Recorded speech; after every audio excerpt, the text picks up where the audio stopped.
Suami tak sadar saat aku menguping. Suami berkata, wanita udik itu akan aku ceraikan.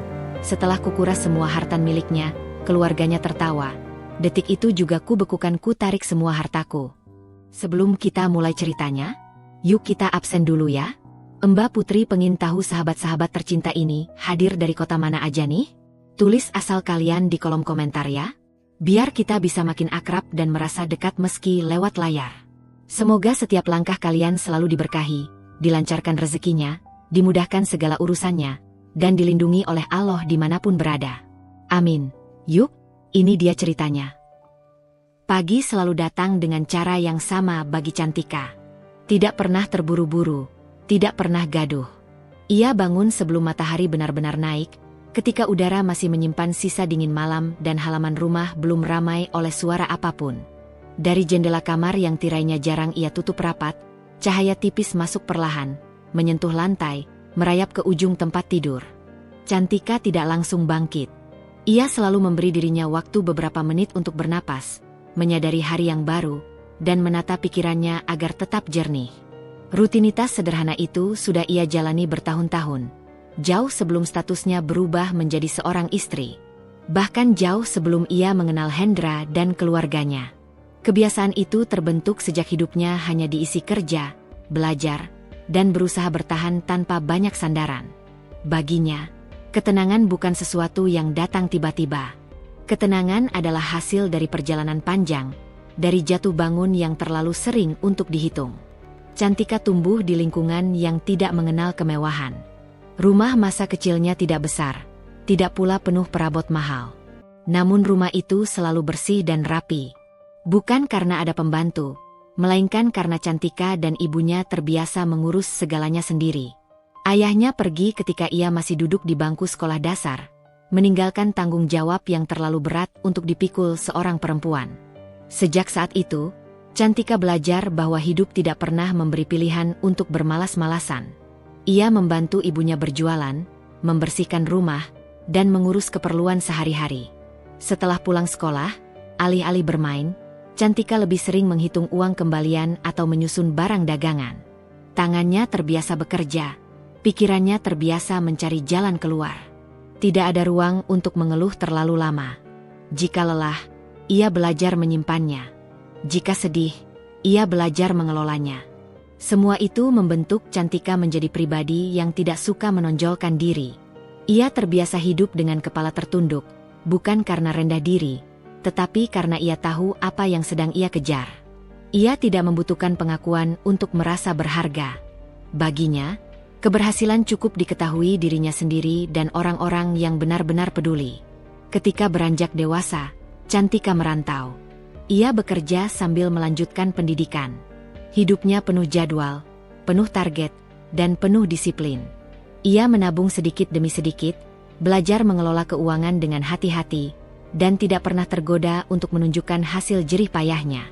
Setiap pencapaian ia anggap sebagai tangga berikutnya, bukan puncak untuk dipamerkan.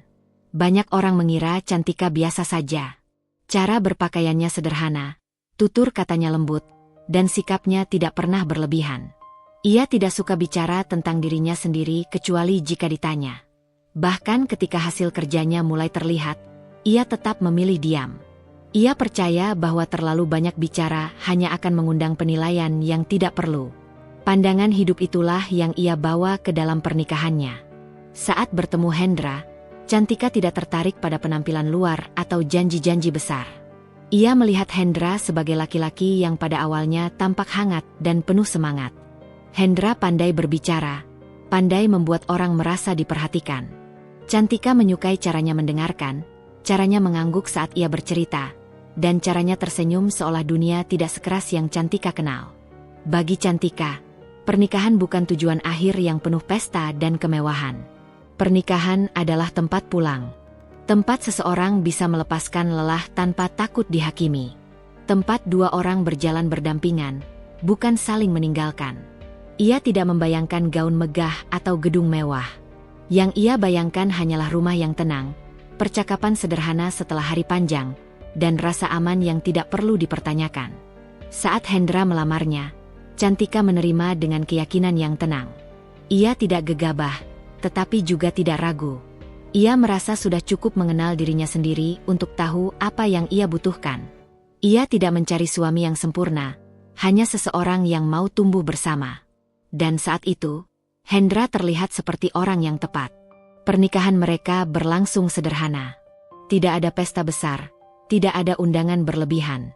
Cantika memilih itu bukan karena keterbatasan, melainkan karena kenyamanan.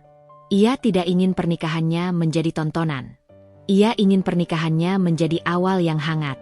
Setelah menikah, Cantika menjalani perannya dengan kesadaran penuh. Ia mengurus rumah dengan tangannya sendiri, bukan karena terpaksa, tetapi karena ia ingin rumah itu terasa hidup. Ia memasak, membersihkan, dan mengatur segalanya dengan rapi. Setiap sudut rumah ia sentuh dengan perhatian. Baginya, rumah adalah cerminan jiwa penghuninya. Cantika tidak pernah menuntut Hendra dengan hal-hal berlebihan. Ia tidak menuntut hadiah mahal, tidak menuntut gaya hidup tertentu. Ia cukup dengan perhatian kecil, dengan percakapan jujur, dengan kehadiran yang utuh. Jika Hendra lelah, Cantika memilih diam dan menyediakan minuman hangat. Jika Hendra bercerita, Cantika mendengarkan tanpa menyela. Di sela-sela kesederhanaannya, Cantika tetap bekerja. Ia tidak meninggalkan dunia yang telah ia bangun sebelum menikah. Ia tetap mengelola usahanya, tetap mengatur keuangannya dengan rapi. Namun semua itu ia simpan sendiri. Ia tidak merasa perlu menjelaskan setiap detail. Bukan karena tidak percaya, tetapi karena ia terbiasa mandiri. Hidupnya berjalan dalam ritme yang ia kenal. Bangun pagi, bekerja, mengurus rumah, dan menutup hari dengan doa singkat sebelum tidur. Tidak ada kegaduhan, tidak ada gejolak. Bahkan ketika ia harus menyesuaikan diri dengan keluarga Hendra, Cantika melakukannya dengan kepala dingin. Ibu Sari, Bunda Hendra, adalah perempuan dengan pembawaan tegas. Cara bicaranya lugas, sorot matanya tajam. Cantika menghormatinya dengan cara yang ia tahu. Ia tidak berusaha mengambil hati dengan berlebihan. Ia cukup sopan, cukup ramah, dan cukup menjaga jarak.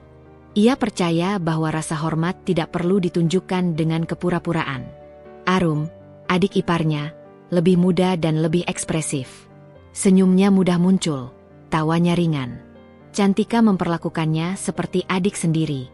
Ia tidak pernah bersikap kaku, tetapi juga tidak terlalu dekat. Ia memahami bahwa setiap orang membutuhkan ruang. Hari-hari awal tinggal bersama keluarga Hendra berjalan tanpa gejolak berarti. Cantika menyesuaikan diri dengan kebiasaan rumah, belajar pola makan, dan mengikuti aturan yang berlaku. Ia tidak banyak protes. Jika ada yang berbeda dengan caranya dulu, ia memilih mengalah.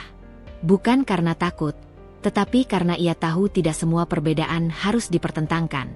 Di malam hari, ketika rumah mulai sunyi, Cantika sering duduk di kamar, menatap langit-langit, dan berpikir tentang hidupnya. Ia tidak menyesali jalan yang ia pilih. Ia justru merasa bersyukur. Semua yang ia jalani membawanya ke titik ini. Ia percaya bahwa ketenangan yang ia rasakan adalah hasil dari kesabaran panjang. Ia tidak tahu apa yang menunggu di depan. Ia tidak mencoba menerka. Baginya, hari ini cukup untuk dijalani dengan baik. Ia tidak mencurigai apapun, tidak merasa ada yang salah. Semua terlihat wajar, semua terasa normal.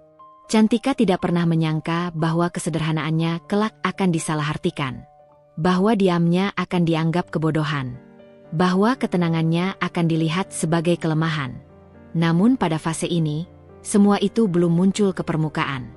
Yang ada hanyalah seorang perempuan yang percaya bahwa hidup yang tenang adalah anugerah yang harus dijaga. Ia menutup hari dengan rasa cukup. Tidak berlebihan, tidak kurang. Ia memejamkan mata dengan pikiran yang jernih, tanpa beban, tanpa prasangka. Ia percaya bahwa rumah yang ia bangun bersama Hendra adalah tempat pulang yang aman. Dan dalam keyakinan itulah, Cantika melangkah ke hari-hari berikutnya, membawa masa lalu penuh kerja keras sebagai fondasi, dan harapan sederhana sebagai tujuan. Hendra pertama kali hadir dalam hidup Cantika sebagai sosok yang mudah membuat orang merasa diperhatikan. Ia tidak datang dengan sikap tergesa atau kata-kata besar. Justru sebaliknya, ia muncul dengan kesan tenang, rapi, dan tahu bagaimana menempatkan diri.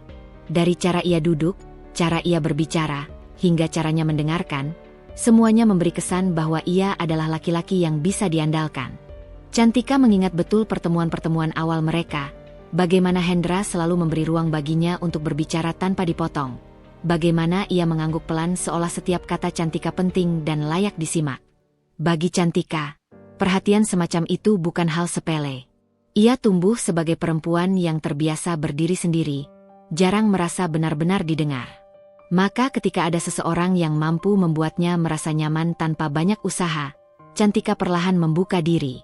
Hendra tidak pernah memaksa, tidak pernah terburu-buru. Ia datang tepat waktu, mengirim pesan singkat yang sopan, dan selalu menanyakan kabar dengan nada yang terdengar tulus.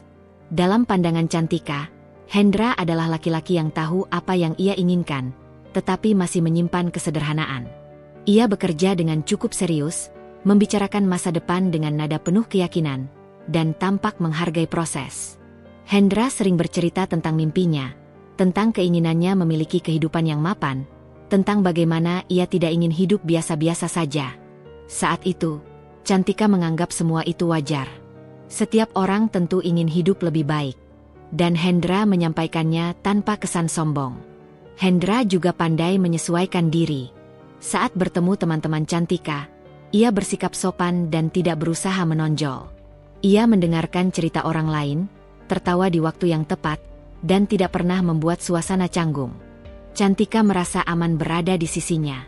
Tidak ada tekanan untuk menjadi orang lain, tidak ada tuntutan untuk tampil berlebihan. Ketika hubungan mereka semakin dekat, Hendra mulai sering membicarakan keluarga. Ia bercerita tentang bundanya, Ibu Sari, dengan nada hormat.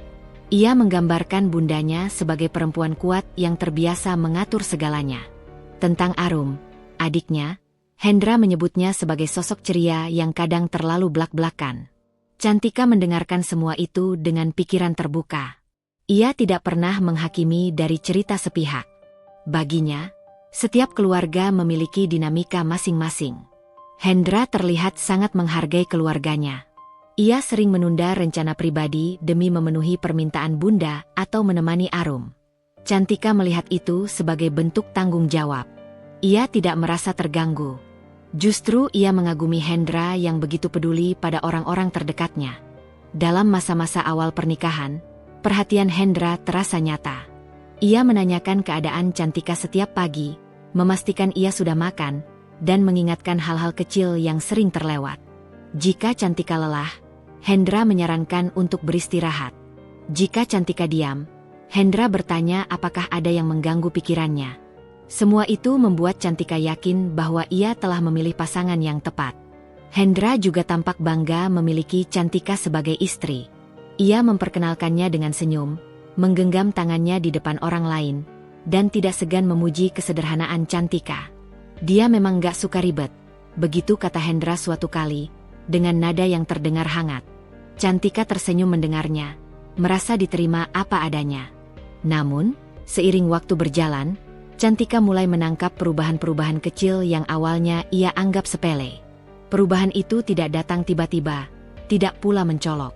Ia hadir dalam detail-detail kecil yang mudah diabaikan jika tidak diperhatikan dengan saksama.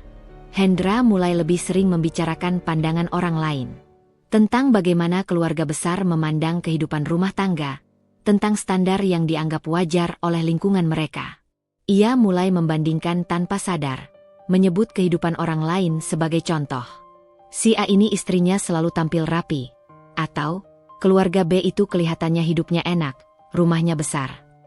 Cantika mendengarkan tanpa banyak komentar. Ia tidak merasa perlu menanggapi semua hal. Ia mengira Hendra hanya sedang berbagi cerita. Namun, lama-kelamaan, nada bicara Hendra berubah. Bukan lagi sekadar cerita, melainkan pernyataan yang mengandung penilaian. Hendra mulai memberi saran tentang penampilan Cantika. Awalnya halus, seperti menyarankan pakaian yang menurutnya lebih pantas saat acara keluarga. Cantika menuruti tanpa keberatan. Ia tidak merasa itu masalah besar. Namun saran itu semakin sering muncul, semakin spesifik, dan terkadang disertai alasan-alasan yang berhubungan dengan pandangan orang lain. Kata Bunda, sebaiknya kamu pakai yang agak cerah, ujar Hendra suatu kali. Cantika mengangguk, meski dalam hati ia bertanya-tanya mengapa pendapat Bunda menjadi rujukan utama. Ia tetap memilih diam. Ia tidak ingin memperbesar hal kecil. Lingkungan keluarga mulai memberi warna baru pada cara pandang Hendra. Setiap kali ada acara keluarga, Hendra terlihat lebih waspada. Ia memperhatikan cara Cantika duduk, berbicara, dan bersikap. Bukan dengan tatapan marah, melainkan dengan sikap seolah ingin memastikan semuanya berjalan sesuai harapan. Cantika merasakan itu, tetapi ia tidak langsung menafsirkannya sebagai sesuatu yang buruk. Ia menganggap Hendra hanya ingin semuanya terlihat baik di mata keluarganya. Ia mencoba memahami, mencoba menyesuaikan diri. Ia tidak ingin menjadi sumber masalah. Namun, di balik sikap perhatian Hendra, Cantika mulai melihat ambisi yang lebih besar. Hendra semakin sering membicarakan status, pengakuan, dan posisi sosial. Ia ingin dihormati, ingin dianggap berhasil. Ia ingin keluarganya bangga. Dan perlahan, ia mulai mengaitkan semua itu dengan kehidupan rumah tangganya. Cantika menyadari bahwa Hendra sangat sensitif terhadap komentar Ibu Sari. Apapun yang diucapkan bundanya, Hendra cenderung menerimanya tanpa banyak pertanyaan. Jika Bunda mengkritik sesuatu, Hendra ikut merasa terganggu. Jika Bunda memuji orang lain, Hendra membandingkannya dengan kondisi mereka. Arum juga mulai sering ikut memberi pendapat.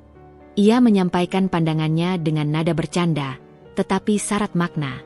Hendra menanggapinya dengan tawa kecil, seolah tidak ada yang perlu dipikirkan. Cantika menangkap setiap kata itu, menyimpannya dalam hati, meski tidak menunjukkannya. Perhatian Hendra tidak hilang, tetapi berubah bentuk. Ia tetap bertanya kabar, tetap mengingatkan hal-hal kecil, tetapi kini ada jarak tipis yang tidak kasat mata. Seolah Hendra tidak lagi sepenuhnya melihat Cantika sebagai dirinya sendiri, melainkan sebagai bagian dari citra yang ingin ia bangun. Cantika sering merenung tentang perubahan itu di malam hari. Ia tidak menyalahkan siapapun. Ia hanya mencoba memahami. Ia percaya bahwa setiap orang bisa berubah karena lingkungan.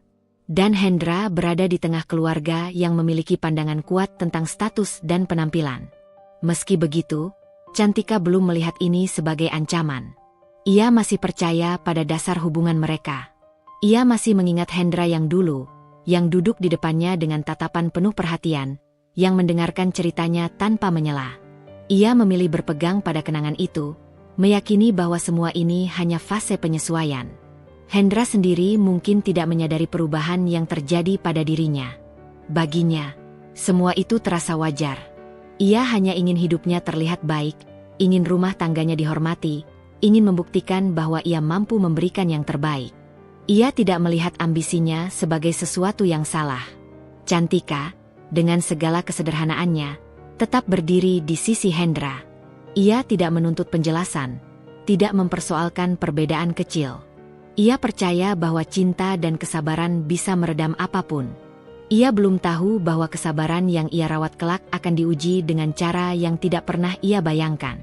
Pada tahap ini, kehidupan mereka masih terlihat utuh dari luar. Senyum masih terjaga, percakapan masih berjalan, dan rumah tangga mereka tampak normal. Namun di balik itu, benih-benih perubahan telah tertanam. Tidak mencolok, tidak berisik, tetapi perlahan tumbuh mengikuti arah lingkungan yang mengelilingi Hendra. Cantika memilih tetap tenang. Ia belum merasa perlu bersiap atau berjaga. Ia masih melihat Hendra sebagai suami yang ia kenal, meski dengan sisi-sisi baru yang belum sepenuhnya ia pahami. Ia melanjutkan hari-harinya dengan keyakinan bahwa segala sesuatu bisa dibicarakan, bahwa tidak ada yang perlu ditakuti selama kejujuran masih ada. Dan di dalam keyakinan itulah, Cantika terus melangkah, tanpa menyadari bahwa perubahan kecil yang ia anggap biasa sedang menyusun jalan panjang menuju sesuatu yang jauh lebih rumit. Hari pertama Cantika menginjakan kaki di rumah keluarga Hendra berlangsung tanpa suara keras, tanpa kejadian mencolok, namun meninggalkan kesan yang sulit dijelaskan. Rumah itu berdiri cukup besar, dengan pagar tinggi dan halaman yang selalu tampak rapi. Segalanya terlihat teratur, seolah setiap sudut memiliki aturan tak tertulis yang harus dipatuhi. Cantika berdiri sebentar di depan pintu, mengatur napas, sebelum akhirnya melangkah masuk bersama Hendra. Sejak awal, Cantika menyadari bahwa rumah ini berbeda dengan rumah yang ia kenal sebelumnya. Bukan hanya dari ukuran atau isinya, tetapi dari atmosfernya. Ada ketenangan yang terasa kaku, bukan hangat. Suasana yang membuat orang berhati-hati dalam bersikap, memilih kata dengan saksama, dan menjaga gestur agar tidak terlihat salah. Ibu Sari menyambut mereka di ruang tengah.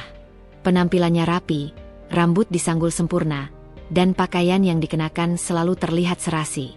Tatapannya cepat, seolah menilai dari ujung rambut hingga ujung kaki dalam sekali pandang. Cantika membalas salam dengan sopan, menundukkan kepala sedikit sebagai bentuk hormat. Senyum tipis terlukis di wajahnya, senyum yang biasa ia pakai ketika bertemu orang baru. "Masuk," ujar Ibu Sari singkat. Tidak ada pelukan, tidak ada kata sambutan panjang. Cantika tidak mempermasalahkan itu.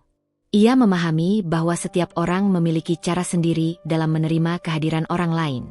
Ia mengikuti Hendra duduk, meletakkan tasnya dengan rapi, dan menunggu instruksi berikutnya. Sejak hari itu, Cantika mulai menjalani hidup sebagai bagian dari rumah tersebut. Ia bangun pagi, membantu membersihkan rumah, dan berusaha menyesuaikan diri dengan kebiasaan yang sudah ada. Ia memperhatikan dengan saksama apa yang boleh dan tidak boleh dilakukan, mencoba memahami ritme rumah tanpa banyak bertanya. Ibu Sari adalah pusat dari segala keputusan. Segala sesuatu seolah harus sesuai dengan standar yang ia tetapkan. Mulai dari cara menyeduh teh, menyajikan makanan, hingga cara berpakaian di dalam rumah.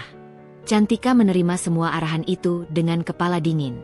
Ia tidak membantah, tidak pula menunjukkan keberatan. Baginya, ini adalah bagian dari proses penyesuaian. Namun, Cantika juga menyadari bahwa setiap arahan seringkali disertai penilaian. Di rumah ini, perempuan harus rapi, ujar Ibu Sari suatu pagi sambil melirik pakaian Cantika. Tidak ada nada marah, hanya datar, tetapi cukup untuk membuat Cantika memahami maksudnya. Ia mengangguk, berjanji dalam hati untuk lebih memperhatikan penampilannya. Arum muncul sebagai sosok yang berbeda. Ia menyambut Cantika dengan senyum lebar dan sapaan hangat. Tutur katanya ringan, tawanya mudah keluar. Di hari-hari awal, Arum sering menemani Cantika di dapur, bercerita tentang kesehariannya, tentang teman-temannya, dan tentang kebiasaan rumah. Cantika merasa sedikit lebih nyaman berada di dekatnya. Namun, di balik keramahan itu, Arum kerap menyelipkan komentar yang membuat Cantika terdiam sejenak. Komentar-komentar yang disampaikan dengan nada bercanda, seolah tidak bermaksud apa-apa. "Bak Cantika memang gak terlalu suka dandannya? Unik sih," ucap Arum suatu kali sambil tersenyum. Cantika membalas senyum itu, meski dalam hatinya ia menangkap makna yang berbeda. Hari demi hari berlalu dengan pola yang hampir sama. Cantika mengurus rumah, memasak, dan melayani kebutuhan keluarga. Ia jarang keluar rumah kecuali ada keperluan penting. Ia tidak ingin dianggap tidak tahu diri atau terlalu bebas. Ia menjaga sikap, memilih kata dengan hati-hati, dan berusaha tetap rendah hati. Ibu Sari kerap mengamati Cantika dari kejauhan. Kadang ia memanggil Cantika hanya untuk memberi saran, kadang hanya untuk mengingatkan hal-hal kecil. Kalau duduk, punggungnya ditegakkan, atau kalau bicara dengan tamu, jangan terlalu pelan. Semua disampaikan tanpa emosi, tetapi terasa seperti evaluasi yang tak pernah usai. Cantika menerimanya sebagai bagian dari perannya. Ia tidak ingin dianggap tidak pantas atau kurang ajar. Ia percaya bahwa waktu akan membuat segalanya membaik. Ia percaya bahwa dengan kesabaran, ia bisa mendapatkan tempatnya sendiri di rumah ini. Hendra sendiri berada di tengah-tengah. Di depan Cantika, ia masih menunjukkan perhatian. Ia bertanya apakah Cantika lelah, apakah ia sudah makan, apakah ia baik-baik saja. Namun di depan bundanya, Hendra lebih sering diam dan mengangguk. Ia jarang membela Cantika jika ada komentar yang terasa kurang menyenangkan. Cantika memperhatikan itu dengan perasaan campur aduk. Ia tidak ingin menyalahkan Hendra. Ia memahami posisi suaminya sebagai anak. Ia memilih untuk tidak mempermasalahkannya, meski terkadang ia berharap Hendra bisa sedikit lebih berpihak. Di meja makan, suasana seringkali terasa formal. Ibu Sari duduk di ujung, Hendra di sampingnya, Arum di seberang, dan Cantika mengisi kursi yang tersisa. Percakapan berputar pada hal-hal ringan, tetapi Cantika merasa dirinya lebih banyak menjadi pendengar. Jika ia berbicara, tanggapannya seringkali singkat. Arum kadang memotong. Pembicaraan Cantika dengan candaan membuat topik beralih tanpa disadari. Ibu Sari lebih sering menanggapi ucapan Arum dibanding Cantika. Hal-hal kecil itu terakumulasi, membentuk jarak yang tidak terlihat tetapi terasa. Meski demikian, Cantika tidak menunjukkan ketidaknyamanannya. Ia tetap tersenyum, tetap sopan, dan tetap menjalankan perannya. Ia percaya bahwa tidak semua hal harus dihadapi dengan perlawanan. Ada kalanya diam lebih bijak. Di malam hari, ketika semua orang telah masuk kamar masing-masing, Cantika duduk sendiri di kamar bersama Hendra. Ia merapikan pakaian, menyusun barang-barang dengan rapi, dan menata ruang kecil itu agar terasa nyaman. Ia ingin kamar itu menjadi tempat berlindung, tempat ia bisa bernapas lebih lega. Hendra kadang bercerita tentang pekerjaan atau tentang rencana-rencana ke depan. Cantika mendengarkan, memberi tanggapan seperlunya. Ia tidak membicarakan apa yang ia rasakan di siang hari. Ia memilih menyimpannya sendiri. Ia tidak ingin membebani Hendra dengan hal-hal yang menurutnya masih bisa ia atasi. Hari-hari berikutnya berjalan dengan pola yang sama, namun nuansanya perlahan berubah. Ibu Sari semakin sering memberi komentar tentang penampilan Cantika, membandingkannya dengan perempuan lain yang menurutnya lebih pantas. Arum semakin lihai menyelipkan kata-kata yang membuat Cantika merasa kecil, namun selalu dibungkus dengan tawa. Cantika menangkap semuanya, menyimpannya rapi di dalam hati. Ia tidak bereaksi berlebihan, tidak pula melawan. Ia hanya mencatat, mengamati, dan belajar. Ia menyadari bahwa rumah ini memiliki aturan tak tertulis yang harus dipahami sebelum dilanggar. Di balik ketenangannya, Cantika mulai menyadari bahwa tinggal bersama keluarga Hendra bukan hanya soal berbagi ruang, tetapi juga soal berbagi pandangan hidup. Pandangan yang perlahan mulai menggeser keseimbangan yang selama ini ia jaga. Namun pada tahap ini, ia masih memilih untuk bertahan, untuk menyesuaikan diri, dan untuk percaya bahwa semuanya akan menemukan titik temu. Ia belum tahu kemana arah perubahan ini akan membawanya. Ia hanya tahu bahwa setiap hari di rumah itu mengajarkannya untuk lebih waspada, lebih peka, dan lebih mengenal dirinya sendiri. Dan di tengah semua itu, Cantika tetap berdiri dengan sikap tenang, seolah tidak terjadi apa-apa. Meski dalam diamnya ia mulai memahami bahwa hidupnya sedang memasuki fase yang berbeda. Pagi-pagi di rumah itu selalu dimulai dengan pola yang sama. Jam dinding di ruang tengah berdetak pelan. Suara langkah Ibu Sari terdengar lebih dulu sebelum siapapun keluar kamar. Cantika belajar mengenali ritme tersebut sejak minggu pertama tinggal di sana. Ia bangun lebih awal, merapikan diri, lalu menuju dapur dengan langkah ringan. Ia tidak ingin terlihat malas, tidak ingin menjadi bahan penilaian sejak hari masih muda. Benturan kecil pertama justru datang dari hal yang paling sederhana, pakaian. Suatu pagi, Cantika keluar kamar mengenakan blus polos berwarna lembut dan celana panjang bahan yang nyaman.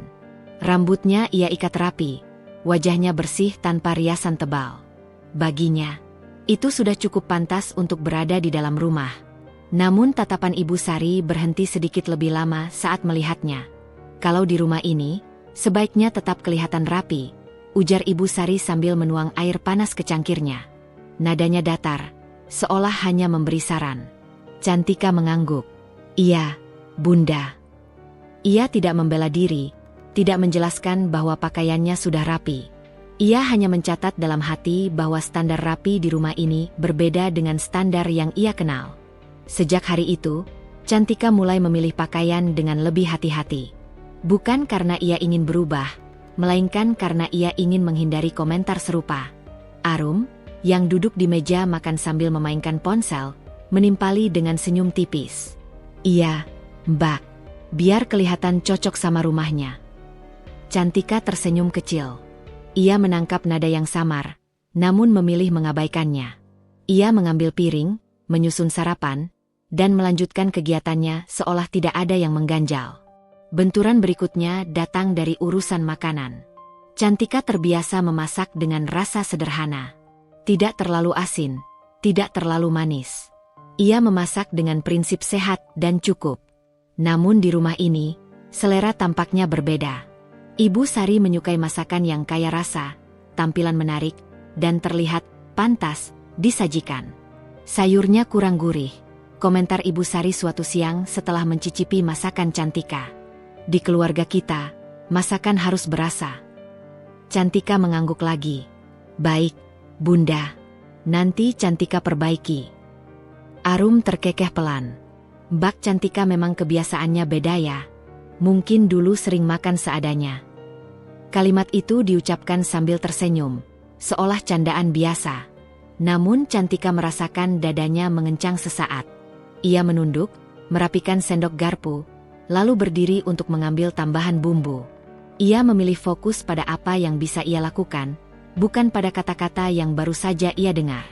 Sejak itu, Cantika mulai belajar selera rumah ini. Ia mencari resep, menyesuaikan rasa, dan memperhatikan tampilan hidangan. Ia tidak mengeluh. Baginya, memasak bukan beban. Yang terasa berat justru komentar-komentar kecil yang terus muncul, pelan tapi konsisten. Gaya hidup menjadi benturan berikutnya, meski tidak pernah dibicarakan secara terang-terangan. Cantika tidak terbiasa keluar rumah tanpa keperluan jelas. Ia lebih suka menghabiskan waktu dengan membaca, mengurus pekerjaan dari rumah, atau merapikan sesuatu. Namun di rumah ini, aktivitas sosial tampaknya memiliki nilai lebih. Kenapa jarang ikut arisan sama tetangga? Tanya Ibu Sari suatu sore. Cantika menjawab dengan tenang. Belum sempat, Bunda. Masih menyesuaikan pekerjaan. Ibu Sari mengangguk, tetapi raut wajahnya menunjukkan ketidakpuasan. Perempuan kalau sudah menikah, ya harus pandai bersosialisasi. Arum menambahkan, iya, Mbak, biar kelihatan gaul.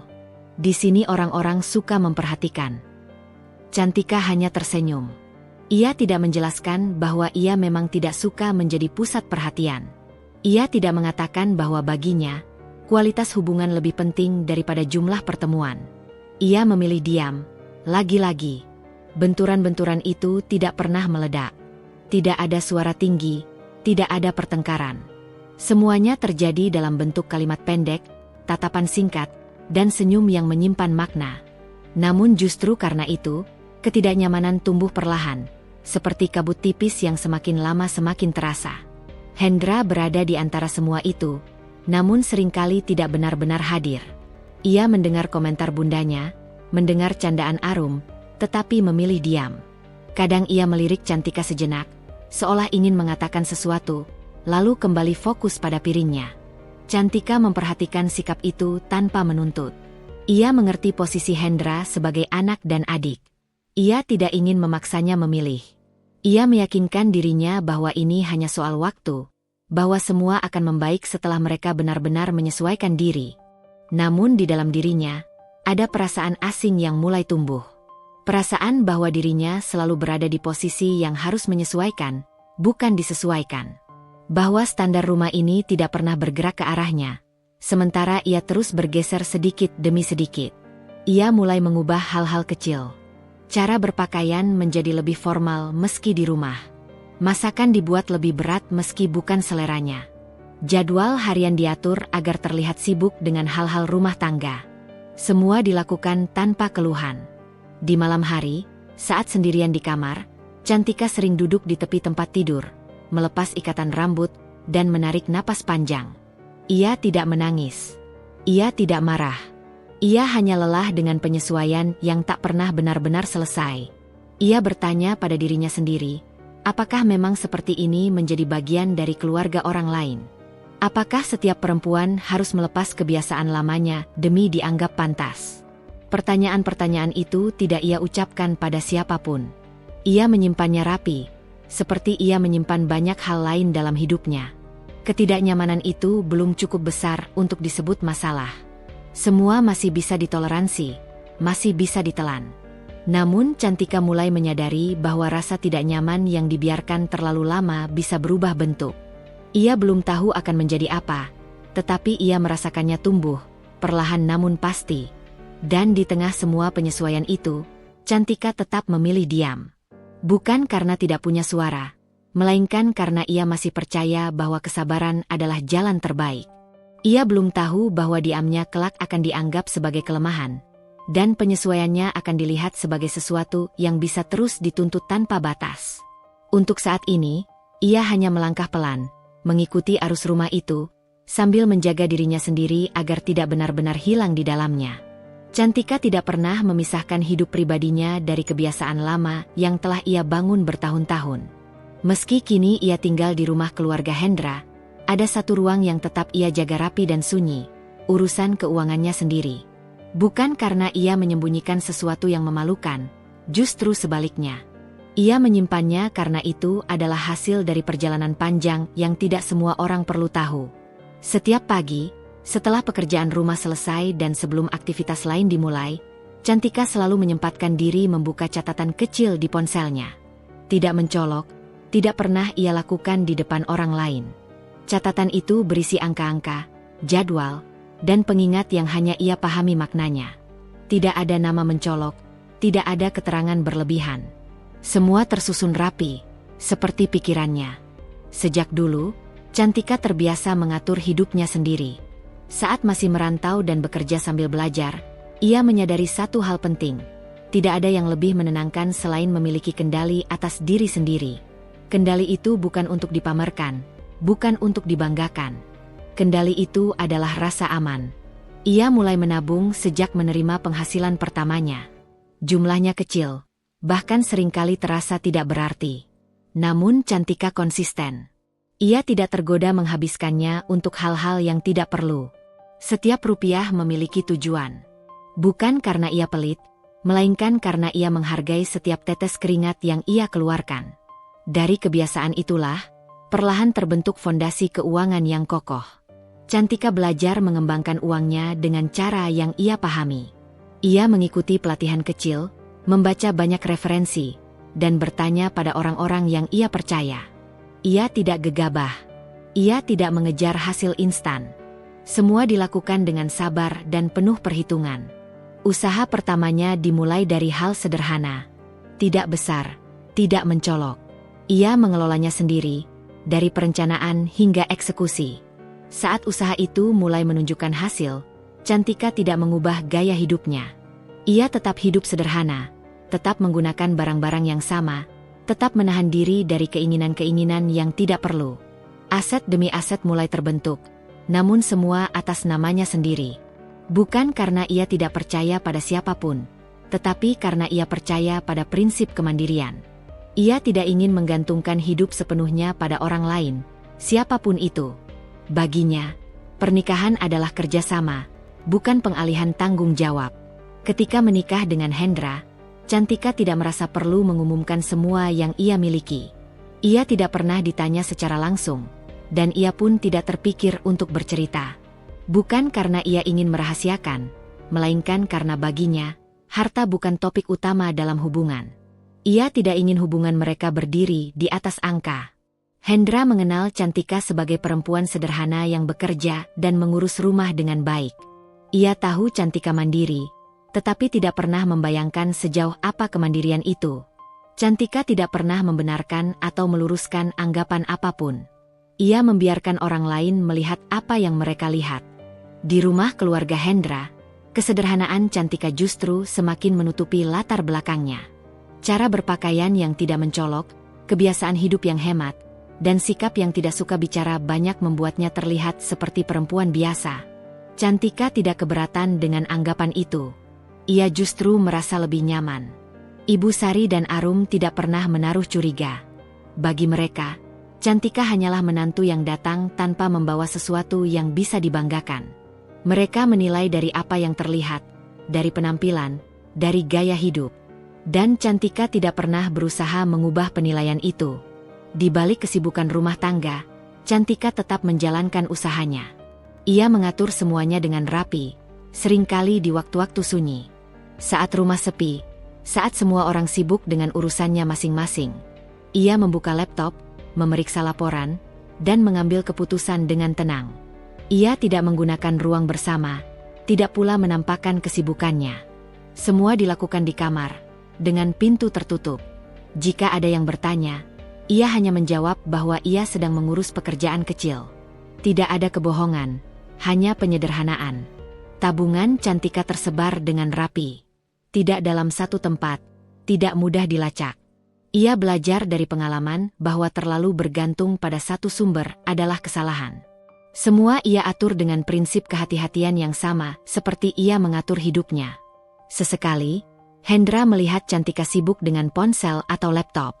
Ia tidak pernah bertanya detail. Ia hanya menganggap Cantika sedang bekerja seperti biasa. Cantika pun tidak merasa perlu menjelaskan lebih jauh.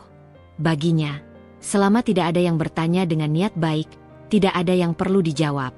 Di dalam dirinya, Cantika tidak pernah merasa bersalah karena menyimpan semua itu. Ia tidak menyembunyikan karena takut kehilangan. Ia menyimpan karena itu adalah bagian dari dirinya, bagian yang ia bangun sendiri. Ia percaya bahwa tidak semua hal harus dibagi, bahkan dalam pernikahan. Ia juga tidak pernah menggunakan hartanya untuk menekan atau menunjukkan kelebihan. Di rumah itu, ia tetap menyesuaikan diri, tetap mengikuti aturan, tetap hidup sederhana. Ia tidak ingin uang menjadi pembatas atau pemicu masalah. Ia ingin keberadaannya dinilai dari sikap, bukan dari apa yang ia miliki. Kadang-kadang, Cantika tersenyum sendiri saat mendengar komentar Arum tentang hidup hemat atau sindiran halus tentang penampilannya. Ia tidak merasa tersinggung. Ia tahu apa yang ia miliki, dan ia tahu mengapa ia memilih diam. Bukan karena tidak mampu, melainkan karena tidak perlu. Bagi Cantika, harta adalah alat, bukan identitas. Ia tidak pernah mendefinisikan dirinya dari jumlah aset atau saldo tabungan. Ia mendefinisikan dirinya dari nilai-nilai yang ia pegang. Kerja keras, kemandirian, dan ketenangan batin. Ia menyadari bahwa suatu hari, semua yang ia simpan bisa menjadi penentu arah hidupnya. Namun hari itu belum tiba. Untuk sekarang, ia memilih tetap menjadi Cantika yang dikenal semua orang. Sederhana, tenang, dan tidak banyak menuntut. Hendra dan keluarganya menjalani hari-hari mereka tanpa mengetahui lapisan lain dari kehidupan Cantika. Mereka melihat apa yang terlihat, mendengar apa yang terdengar, dan menilai berdasarkan itu. Cantika membiarkannya. Ia tidak merasa dirugikan oleh ketidaktahuan mereka. Justru disitulah ia menemukan rasa aman. Bahwa apa yang ia bangun dengan susah payah tetap berada dalam kendalinya. Bahwa hidupnya tidak sepenuhnya berada di tangan orang lain. Bahwa di balik kesederhanaan yang ia tampilkan, ada kekuatan yang ia simpan rapi, menunggu waktu yang tepat untuk terlihat. Dan tanpa disadari siapapun di rumah itu, fondasi yang Cantika bangun diam-diam telah menjadi bagian penting dari dirinya.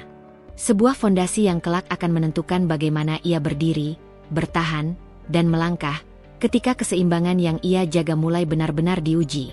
Sore di rumah itu jarang benar-benar sepi. Selalu ada suara langkah, tawa yang terdengar setengah ditahan, atau percakapan yang sengaja dipelankan ketika seseorang lewat. Keluarga Hendra gemar berkumpul, entah di ruang tengah atau di teras belakang, membicarakan banyak hal yang seringkali berujung pada satu topik yang sama, kehidupan orang lain. Cantika pertama kali menyadari kebiasaan itu tanpa sengaja. Ia sedang menyeduh minuman di dapur ketika suara dari ruang tengah terdengar cukup jelas. Nama-nama disebutkan satu persatu, diiringi komentar yang terdengar ringan, namun syarat penilaian. Tentang tetangga yang baru pindah rumah, tentang kerabat jauh yang menikahkan anaknya di gedung besar, tentang seseorang yang dianggap berhasil karena tampil mencolok. Cantika berdiri sejenak, menunggu air mendidih, sambil mendengarkan tanpa niat. Ia tidak terbiasa ikut serta dalam percakapan semacam itu. Baginya, kehidupan orang lain bukan bahan diskusi. Namun di rumah ini, hal itu seolah menjadi hiburan. Sekarang orang kalau nggak kelihatan berhasil, ya dianggap nggak ada. Suara Ibu Sari terdengar jelas, diikuti anggukan setuju dari Arum. Cantika menuang air panas ke cangkir, lalu melangkah pelan kembali ke kamar. Ia tidak ingin dianggap menguping. Namun kata-kata itu menempel di pikirannya lebih lama dari yang ia kira. Sejak saat itu, setiap kali keluarga berkumpul, Cantika merasa dirinya berada di luar lingkaran. Ia duduk bersama mereka, tetapi tidak benar-benar menjadi bagian. Jika ia berbicara, topik seringkali bergeser. Jika ia diam, keberadaannya nyaris tak diperhitungkan. Arum semakin berani melontarkan sindiran. Bukan secara langsung, tetapi melalui perbandingan yang sengaja diarahkan. Teman Arum itu, istrinya selalu kelihatan rapi. Kemana-mana pakaiannya pas, ucap Arum suatu kali sambil melirik Cantika sekilas. Cantika tersenyum kecil, tidak menanggapi. Ia sudah terbiasa dengan lirikan seperti itu. Ia memilih fokus pada cangkir di tangannya, memastikan tidak tumpah. Ibu Sari menimpali dengan nada datar. Iya, perempuan itu kan cerminan suaminya. Kalau tampilnya biasa saja, orang juga menilainya biasa. Kalimat itu menggantung di udara. Tidak ada nama yang disebut, tetapi maknanya jelas. Cantika merasakan dadanya mengencang, namun wajahnya tetap tenang. Ia menunduk sedikit, lalu bangkit untuk mengambil sesuatu, memberi dirinya alasan untuk menjauh. Hendra duduk di sana, mendengar semua itu. Ia tidak menyela, tidak membantah, hanya tersenyum tipis, seolah percakapan itu tidak ada hubungannya dengan Cantika. Sikap itu lebih menyakitkan daripada komentar apapun. Kebiasaan membandingkan itu semakin sering terjadi. Setiap ada tamu, setiap ada cerita baru, selalu ada penilaian yang diselipkan. Tentang rumah yang lebih besar, tentang mobil yang lebih baru, tentang menantu yang dianggap membawa kebanggaan. Cantika mulai merasa asing di rumah yang seharusnya menjadi tempatnya bernaung. Ia berjalan di lorong-lorong dengan perasaan seperti tamu yang terlalu lama tinggal. Ia mengatur langkah, memilih waktu keluar kamar, dan memperhatikan nada suaranya agar tidak terdengar salah. Arum menikmati perannya. Ia pandai membungkus sindiran dengan tawa. Bak Cantika itu unik ya, Bun. Sederhana banget.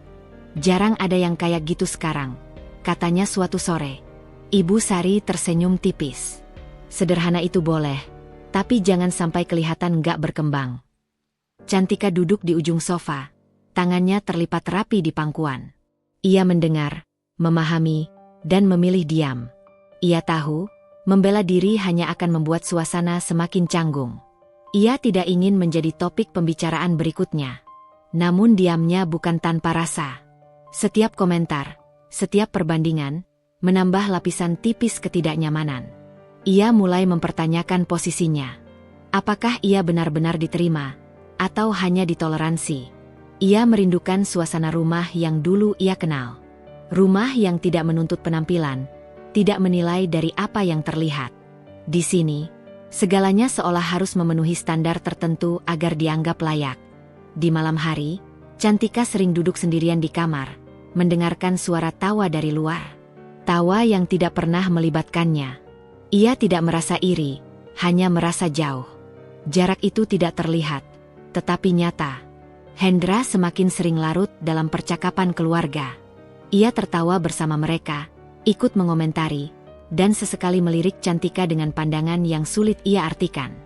Cantika tidak menuntut penjelasan. Ia hanya mencatat perubahan itu dalam diam. Ibu Sari mulai lebih terang-terangan. Jika dulu komentarnya terasa seperti saran, kini nadanya lebih tegas. Perempuan kalau sudah menikah, jangan terlalu mandiri. Ikuti saja kebiasaan keluarga suami, ucapnya suatu kali. Cantika mengangguk, meski di dalam dirinya ada sesuatu yang bergetar. Ia tahu apa arti mandiri baginya, dan ia tahu betapa berharganya itu. Namun ia tidak mengucapkannya. Ia memilih menahan. Arum tersenyum puas melihat Cantika tetap diam. Seolah keheningan itu adalah kemenangan kecil baginya. Ia semakin sering melontarkan perbandingan, semakin sering menempatkan Cantika di posisi yang harus menerima. Hari-hari berlalu dengan pola yang semakin jelas. Keluarga berkumpul, membicarakan orang lain, membandingkan, lalu menyelipkan penilaian. Cantika hadir, tetapi tidak benar-benar ada. Ia menjalani perannya dengan tenang, meski hatinya mulai lelah. Ia tidak marah, tidak juga ingin melawan. Ia hanya mulai menyadari bahwa rumah ini tidak pernah benar-benar menjadi miliknya. Bahwa keberadaannya selalu diukur, dinilai, dan dibandingkan. Perasaan asing itu tumbuh perlahan, seperti bayangan yang mengikuti kemanapun ia melangkah. Cantika tetap tersenyum, tetap sopan, tetap menjalankan kewajibannya. Namun di dalam dirinya, ada jarak yang semakin lebar antara dirinya dan rumah itu. Ia belum tahu apa arti semua ini. Ia belum memikirkan langkah apapun. Ia hanya tahu bahwa setiap hari di rumah ini mengajarkannya satu hal, bahwa diam tidak selalu berarti aman, dan kesabaran tidak selalu dihargai. Dan di tengah percakapan-percakapan yang tidak pernah melibatkannya, Cantika mulai memahami bahwa ketidaknyamanan yang ia rasakan bukan lagi hal kecil. Ia belum menyebutnya luka, tetapi ia tahu, sesuatu di dalam dirinya sedang berubah. Cantika mulai menyadari perubahan itu bukan dari satu kejadian besar, melainkan dari kumpulan hal kecil yang terus menumpuk tanpa suara. Awalnya hanya berupa tatapan Hendra yang tak lagi sama ketika ibunya berbicara. Tatapan yang dulu penuh empati, kini seringkali ragu, seolah sedang menimbang siapa yang harus ia dengarkan. Cantika memperhatikan itu sambil diam, memilih mengalah, memilih percaya bahwa suaminya hanya lelah, hanya tertekan oleh suasana rumah yang memang tidak pernah sederhana. Setiap pagi, Cantika bangun lebih dulu. Ia terbiasa begitu sejak lama, bahkan sebelum menikah. Tangannya cekatan menyiapkan air panas, menyeduh teh, merapikan dapur yang semalam masih berserakan karena makan malam keluarga. Ia melakukan semuanya tanpa mengeluh, tanpa berharap pujian. Namun yang ia rasakan kini berbeda. Hendra jarang lagi menyapanya dengan senyum pagi. Ia duduk di meja makan dengan ponsel di tangan, menanggapi pesan-pesan dari grup keluarga atau rekan kerja, lalu beranjak pergi tanpa banyak kata. Cantika masih mencoba menghibur diri. Ia mengatakan pada dirinya bahwa semua orang bisa berubah saat berada di lingkungan baru. Bahwa mungkin Hendra sedang berusaha menyesuaikan diri dengan tuntutan keluarganya. Ia mengingat bagaimana dulu Hendra memegang tangannya erat ketika mereka baru menikah. Bagaimana ia berkata bahwa rumah tangga adalah tentang saling melindungi. Kalimat itu masih terngiang, meski kini terasa seperti gema dari masa yang jauh. Di ruang keluarga, Ibu Sari semakin sering berbicara tanpa menahan diri. Ia mengomentari cara Cantika menyeduh kopi, menilai menu masakan yang menurutnya terlalu sederhana, bahkan cara Cantika duduk yang dianggap kurang anggun. Cantika menerima semuanya dengan senyum tipis. Ia menunduk, mengangguk, lalu memperbaiki apa yang bisa ia perbaiki. Hendra sering ada di ruangan itu, duduk di sofa, mendengar semuanya. Dulu, ia akan menatap ibunya dan berkata pelan agar jangan terlalu keras. Kini, ia hanya terdiam. Arum tidak pernah melewatkan kesempatan. Komentarnya selalu terdengar seperti candaan, namun mengandung duri. Tentang baju Cantika yang terlihat terlalu polos, tentang sepatu yang katanya tidak mengikuti tren, tentang kebiasaan Cantika membawa bekal sendiri. Arum tertawa kecil setiap kali mengucapkannya, dan Ibu Sari sering ikut tertawa. Cantika tersenyum, meski dadanya terasa mengencang. Hendra mulai meniru nada itu, meski masih setengah hati. Ia pernah berkata, "Kamu bisa sedikit berubah, Ti.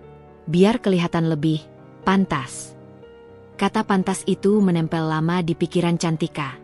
Ia tidak bertanya pantas menurut siapa. Ia hanya mengangguk dan berkata ia akan mencoba. Padahal di dalam dirinya, ada kelelahan yang mulai tumbuh pelan-pelan.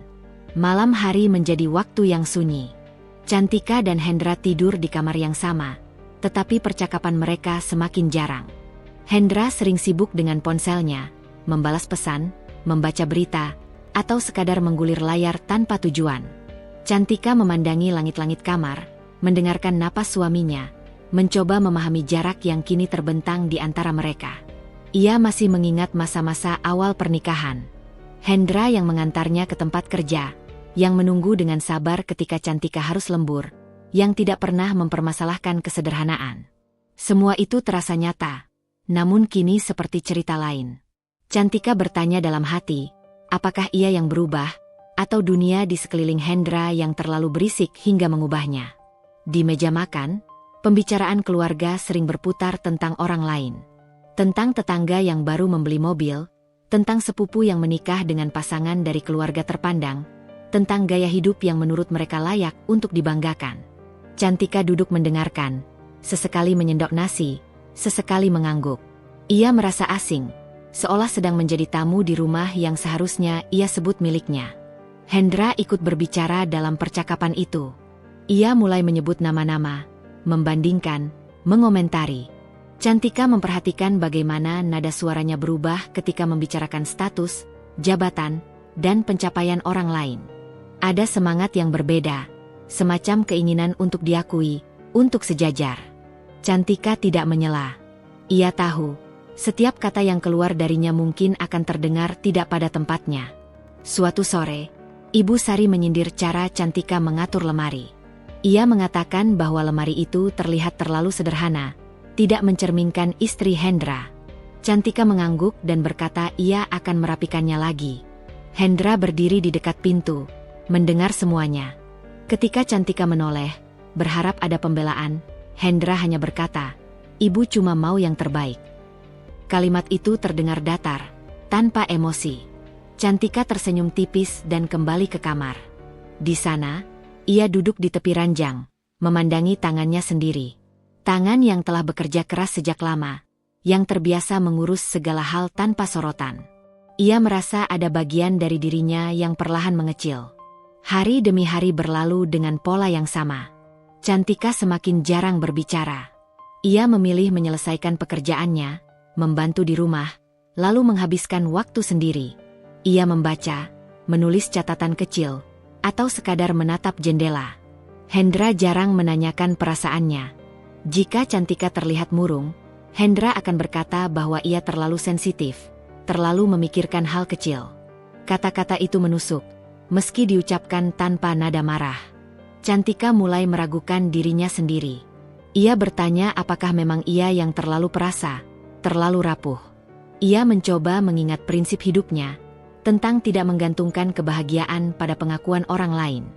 Namun ketika itu datang dari suaminya sendiri, prinsip itu terasa goyah. Arum semakin berani. Ia pernah berkata di depan Hendra bahwa Cantika kurang pandai membawa diri di acara keluarga besar. Ia menyarankan agar Cantika belajar dari sepupu-sepupu lain yang lebih berkelas. Cantika menunduk, menahan napas. Hendra tertawa kecil, lalu berkata, "Iya, nanti kita pelajari pelan-pelan." Pelan-pelan. Kata itu kembali menempel. Cantika bertanya dalam hati, sampai kapan pelan-pelan itu berlangsung, dan apa yang sebenarnya diharapkan darinya. Ia merasa seperti sedang berjalan di atas garis tipis, berusaha tidak jatuh, berusaha tetap tenang, sementara tanah di bawahnya terus bergeser. Pada suatu malam, Cantika mencoba berbicara. Ia bertanya dengan hati-hati apakah Hendra merasa terganggu dengan dirinya. Hendra terdiam sejenak, lalu berkata bahwa Cantika terlalu memikirkan hal yang tidak perlu. Ia mengatakan bahwa keluarga hanya ingin yang terbaik, dan Cantika seharusnya bisa menyesuaikan diri. Nada suaranya tenang, tetapi dingin. Cantika mengangguk. Ia tidak membantah. Ia hanya berkata ia akan berusaha. Di dalam hatinya, ada kelelahan yang semakin berat. Ia mulai memahami bahwa diam bukan selalu berarti damai. Kadang, diam hanya menunda luka. Hari-hari berikutnya, Cantika melihat Hendra semakin dekat dengan keluarganya. Ia sering menghabiskan waktu di ruang keluarga, berbincang dengan Ibu Sari dan Arum. Cantika berada di dapur atau kamar, mengerjakan hal-hal kecil yang tidak terlihat. Ia merasa tersisih, bukan karena diusir, tetapi karena tidak lagi dipanggil. Di tengah semua itu, Cantika tetap memegang rahasia hidupnya. Tentang usaha yang ia jalankan, tentang tabungan yang ia simpan, tentang aset yang ia kelola dengan tenang. Semua itu bukan untuk dibanggakan. Itu adalah bagian dari dirinya yang ia jaga, tempat ia merasa aman. Ia tidak pernah merasa perlu membicarakannya, apalagi di rumah yang kini terasa asing. Hendra tidak pernah bertanya. Ia seolah menganggap Cantika tidak memiliki apa-apa selain dirinya. Cantika tidak meluruskan. Ia membiarkan asumsi itu hidup, bukan karena takut, tetapi karena ia percaya bahwa nilai seseorang tidak seharusnya diukur dari apa yang tampak. Namun setiap kali Hendra berbicara tentang status, tentang pengakuan, tentang ingin terlihat lebih, Cantika merasa jarak di antara mereka semakin lebar. Ia mencoba memahami, mencoba mengingat kembali alasan ia jatuh cinta. Ia mencari sisa-sisa perhatian itu di hal-hal kecil, di cara Hendra mengucapkan namanya, di caranya memandang. Tetapi yang ia temukan hanyalah bayangan dari sesuatu yang dulu. Suatu pagi, Cantika membantu Ibu Sari menyiapkan acara keluarga. Ia bergerak cepat, memastikan semuanya rapi. Ibu Sari mengamati dari jauh, lalu berkata bahwa Cantika seharusnya lebih memperhatikan penampilan. Cantika mengangguk. Hendra berdiri di samping ibunya, dan kali ini ia menambahkan, "Iya, kamu bisa pakai yang lebih bagus." Nada itu tidak keras, tetapi cukup untuk membuat Cantika terdiam. Ia menatap Hendra sejenak, lalu kembali bekerja. Di dalam dirinya, ada perasaan asing yang mulai tumbuh. Perasaan bahwa ia sedang berjuang sendirian di rumah yang seharusnya menjadi tempat pulang. Malam itu, Cantika duduk di kamar dengan lampu redup. Ia membuka buku catatannya dan menulis tanpa tujuan. Tentang hari yang berlalu, tentang kata-kata yang terdengar sepele namun meninggalkan bekas. Ia menulis untuk mengingatkan dirinya bahwa ia masih ada, masih utuh, meski dunia di sekelilingnya mencoba membentuknya menjadi sesuatu yang lain. Hendra masuk kamar tanpa banyak bicara. Ia berganti pakaian dan berbaring. Cantika menutup bukunya dan mematikan lampu. Dalam gelap, ia mendengar napas suaminya, merasa jarak itu semakin nyata. Ia memejamkan mata, membawa dirinya kembali pada ketenangan yang dulu ia miliki, mencoba bertahan pada prinsip bahwa semua ini hanya fase, hanya sementara. Namun di balik ketenangan yang ia paksakan, ada pertanyaan yang belum berani ia ucapkan. Sampai kapan ia harus mengalah? Dan apakah mengalah berarti kehilangan dirinya sendiri? Pertanyaan itu menggantung, tidak terjawab, tumbuh bersama hari-hari yang terus berjalan, menunggu waktu untuk menemukan bentuknya sendiri. Langkah Cantika terhenti di depan pintu ruang kerja yang setengah tertutup. Ia awalnya hanya berniat mengambil map berisi berkas lama yang disimpan di rak paling atas. Tangannya sudah terangkat ketika suara Hendra terdengar dari dalam. Nada suaranya ringan, seperti sedang membicarakan hal biasa, sesuatu yang tidak perlu disembunyikan. Cantika menahan napas. Ia berdiri diam, punggungnya menempel pada dinding, seolah gerakan sekecil apapun akan membuat keberadaannya terbaca. Dari celah pintu, suara itu mengalir begitu saja, tanpa beban. Ya pelan-pelan saja, suara Hendra terdengar jelas. Sekarang dia masih nurut. Tinggal diarahkan. Kalau sudah habis ya, nanti juga selesai sendiri. Ada jeda singkat, lalu tawa Ibu Sari menyusul. Tawa yang tidak ditahan, tidak direndahkan. Tawa yang terasa asing, padahal berasal dari orang-orang yang setiap hari ia temui. Arum ikut menimpali, suaranya ringan, hampir ceria. Dia itu terlalu polos. Orang seperti itu gampang dipegang. Tidak banyak tanya. Cantika merasakan sesuatu jatuh di dalam dirinya, seperti lantai yang tiba-tiba hilang. Ia tidak bergerak, tidak menutup telinga, tidak pula mundur. Kata-kata itu masuk begitu saja, satu persatu, menyusun gambaran yang selama ini hanya berupa firasat. Hendra tertawa kecil. Makanya aku bilang sabar. Selama ini kan aman. Dia tidak curiga apa-apa. Pokoknya nanti setelah semua beres, baru kita bicarakan soal cerai. Tidak ribet. Kata cerai itu meluncur tanpa ragu, tanpa nada berat. Seperti membicarakan jadwal makan atau rencana akhir pekan. Cantika merasakan tengkuknya dingin. Ia menelan ludah, mencoba memahami apa yang baru saja ia dengar. Bukan karena kata itu asing, tetapi karena cara kata itu diucapkan. Ibu Sari kembali tertawa. Perempuan seperti itu memang cocoknya diatur. Sudah dibilang jangan terlalu baik, nanti dimanfaatkan orang. Malah enak buat kita. Arum menambahkan sesuatu tentang betapa Cantika tidak pernah menuntut, tidak pernah bertanya, selalu mengalah. Kalimat-kalimat itu terdengar seperti daftar kelebihan yang dibalik menjadi kelemahan. Cantika mendengar namanya disebut berkali-kali, tetapi terasa seperti sedang membicarakan orang lain. Ia berdiri di sana lebih lama dari yang ia sadari. Waktu seolah berjalan lambat, memperpanjang setiap detik agar semua kata itu sempat meresap sempurna. Tidak ada nada marah, tidak ada bentakan. Justru itulah yang membuat semuanya terasa lebih tajam. Hendra berbicara lagi, kali ini dengan nada puas. Selama ini juga aman. Dia tidak tahu apa-apa. Tidak pernah cek ini itu. Pokoknya kita jalan saja dulu. Cantika akhirnya melangkah mundur. Sangat pelan. Tumitnya menyentuh lantai tanpa suara. Ia menjauh dari pintu itu seperti seseorang yang baru menyadari tanah di bawah kakinya rapuh. Ia berjalan menuju kamar, melewati lorong yang terasa lebih panjang dari biasanya. Di dalam kamar, ia duduk di tepi ranjang. Tangannya diletakkan di atas paha, rapi, seolah sedang menunggu sesuatu. Dadanya terasa sesak, tetapi tidak ada air mata yang keluar. Kepalanya penuh, tetapi pikirannya justru sangat jernih. Ia mengulang percakapan itu dalam benaknya, bukan untuk menyakiti diri sendiri, tetapi karena otaknya menuntut kejelasan. Setiap kalimat tersimpan rapi, setiap tawa tercetak jelas. Tidak ada yang samar, tidak ada yang bisa disangkal. Cantika menatap lemari pakaian di hadapannya. Pakaian-pakaian sederhana yang selama ini ia pilih dengan sadar. Ia teringat bagaimana ia selalu berusaha tidak merepotkan, tidak menuntut, tidak menjadi beban. Semua itu kini terlihat dari sudut pandang yang berbeda. Ia tidak merasa marah. Perasaan itu belum muncul.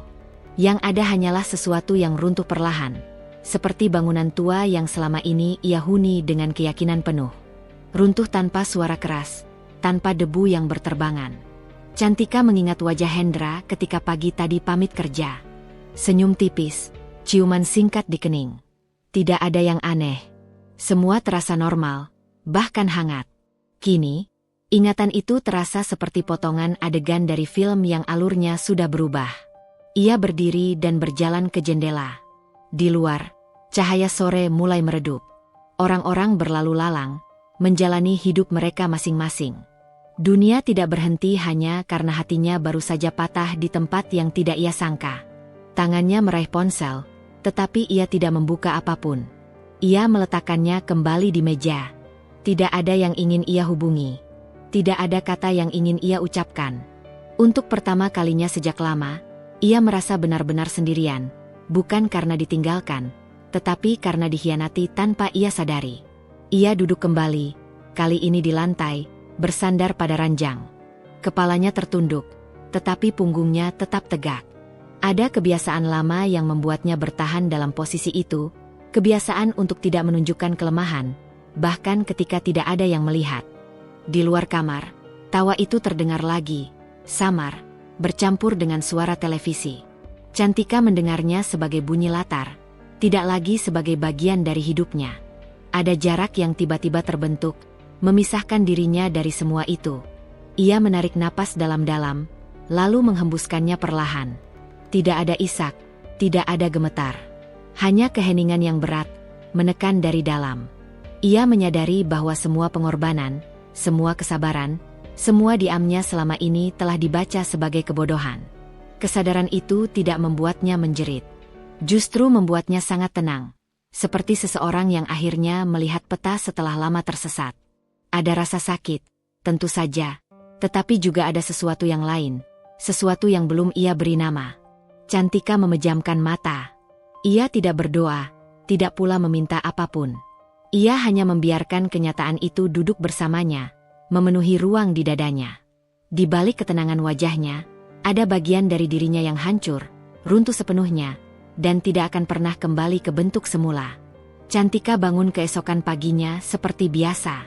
Tidak ada wajah sembab, tidak ada gerakan tergesa. Ia menyiapkan dirinya dengan ritme yang sama seperti hari-hari sebelumnya. Jika ada yang memperhatikan lebih saksama, mungkin akan menyadari satu perbedaan kecil. Matanya lebih tenang, pandangannya lebih fokus, seolah setiap hal di sekitarnya kini memiliki jarak yang jelas. Ia menyapa Hendra dengan nada lembut. Menyiapkan sarapan tanpa suara piring dibenturkan. Menjawab pertanyaan singkat dengan singkat pula. Semua tampak normal. Terlalu normal, bahkan untuk dirinya sendiri. Hendra tidak curiga. Ia menganggap Cantika masih seperti Cantika yang kemarin-kemarin. Perempuan yang selalu mengalah, yang tidak pernah bertanya terlalu jauh. Cantika membiarkan anggapan itu hidup. Di dalam dirinya, ada ruang baru yang terbuka. Ruang yang selama ini tertutup oleh rasa percaya. Kini ruang itu diisi oleh kesadaran penuh, tanpa panik, tanpa emosi berlebihan. Ia tidak merasa perlu menangis. Tangisan tidak akan mengubah apapun. Saat rumah mulai sepi, Cantika masuk ke kamar kecil yang selama ini jarang ia gunakan. Di sana tersimpan beberapa map tipis berwarna gelap. Tangannya bergerak perlahan saat menarik satu persatu map itu keluar. Ia duduk di lantai, menyusunnya rapi, membuka halaman pertama dengan hati-hati. Dokumen lama. Nama yang sama sejak awal. Tanda tangan yang ia kenal betul. Ia membaca kembali dengan saksama, memastikan setiap detail masih utuh seperti yang ia ingat. Tidak ada yang berubah. Semua masih atas namanya. Ia berpindah ke map berikutnya. Rekening tabungan yang sudah lama tidak ia sentuh. Angka-angka di sana membuatnya berhenti sejenak. Bukan karena terkejut, tetapi karena mengingat perjalanan panjang di baliknya. Jam kerja yang panjang, keputusan yang tidak mudah, malam-malam tanpa keluhan. Cantika menutup map itu dan mengambil ponsel. Ia membuka aplikasi perbankan dengan gerakan yang mantap. Jarinya menelusuri layar, memeriksa satu persatu rekening. Tidak ada aktivitas mencurigakan. Tidak ada transaksi yang tidak ia kenali. Ia menghela napas pelan. Bukan lega, lebih seperti memastikan bahwa pijakan kakinya masih kokoh. Hari itu, Cantika menjalani rutinitas seperti biasa. Ia bercengkerama dengan Ibu Sari di dapur, menanggapi Arum dengan senyum tipis. Tidak ada perubahan sikap yang mencolok. Jika ada sindiran, ia menanggapinya dengan kalimat netral. Jika ada perintah, ia melaksanakannya tanpa protes. Namun di balik sikap itu, pikirannya terus bekerja. Ia mulai mengingat detail-detail kecil yang dulu ia abaikan. Permintaan Hendra untuk menggunakan rekening tertentu. Pertanyaan-pertanyaan ringan tentang aset yang ia miliki. Candaan-candaan yang kini terasa tidak lagi sekadar candaan. Malam hari, saat Hendra tertidur, Cantika duduk di sisi ranjang dengan lampu redup. Ia membuka kembali ponselnya, menelusuri berkas digital yang tersimpan rapi. Ia memastikan kata sandi masih sama, akses masih aman, tidak ada yang bocor. Ia tidak terburu-buru. Setiap langkah diambil dengan tenang, seolah ia sedang merapikan lemari yang sudah lama berantakan. Tidak ada rasa ingin membalas. Belum ada rencana besar yang disusun. Yang ada hanya satu tujuan sederhana, memahami posisi dirinya sendiri. Beberapa hari berikutnya, Cantika semakin sering menyendiri dengan alasannya sendiri. Membaca, menulis, atau sekadar merapikan barang-barang lama. Ia menemukan catatan-catatan kecil yang pernah ia buat tentang usahanya. Angka-angka yang dulu ia tulis dengan penuh harap kini terbaca dengan makna baru. Ia tersenyum tipis saat membaca salah satu catatan itu. Bukan senyum bahagia, melainkan senyum seseorang yang akhirnya menyadari nilai dirinya sendiri. Hendra tetap seperti biasa. Kadang bersikap hangat, kadang dingin.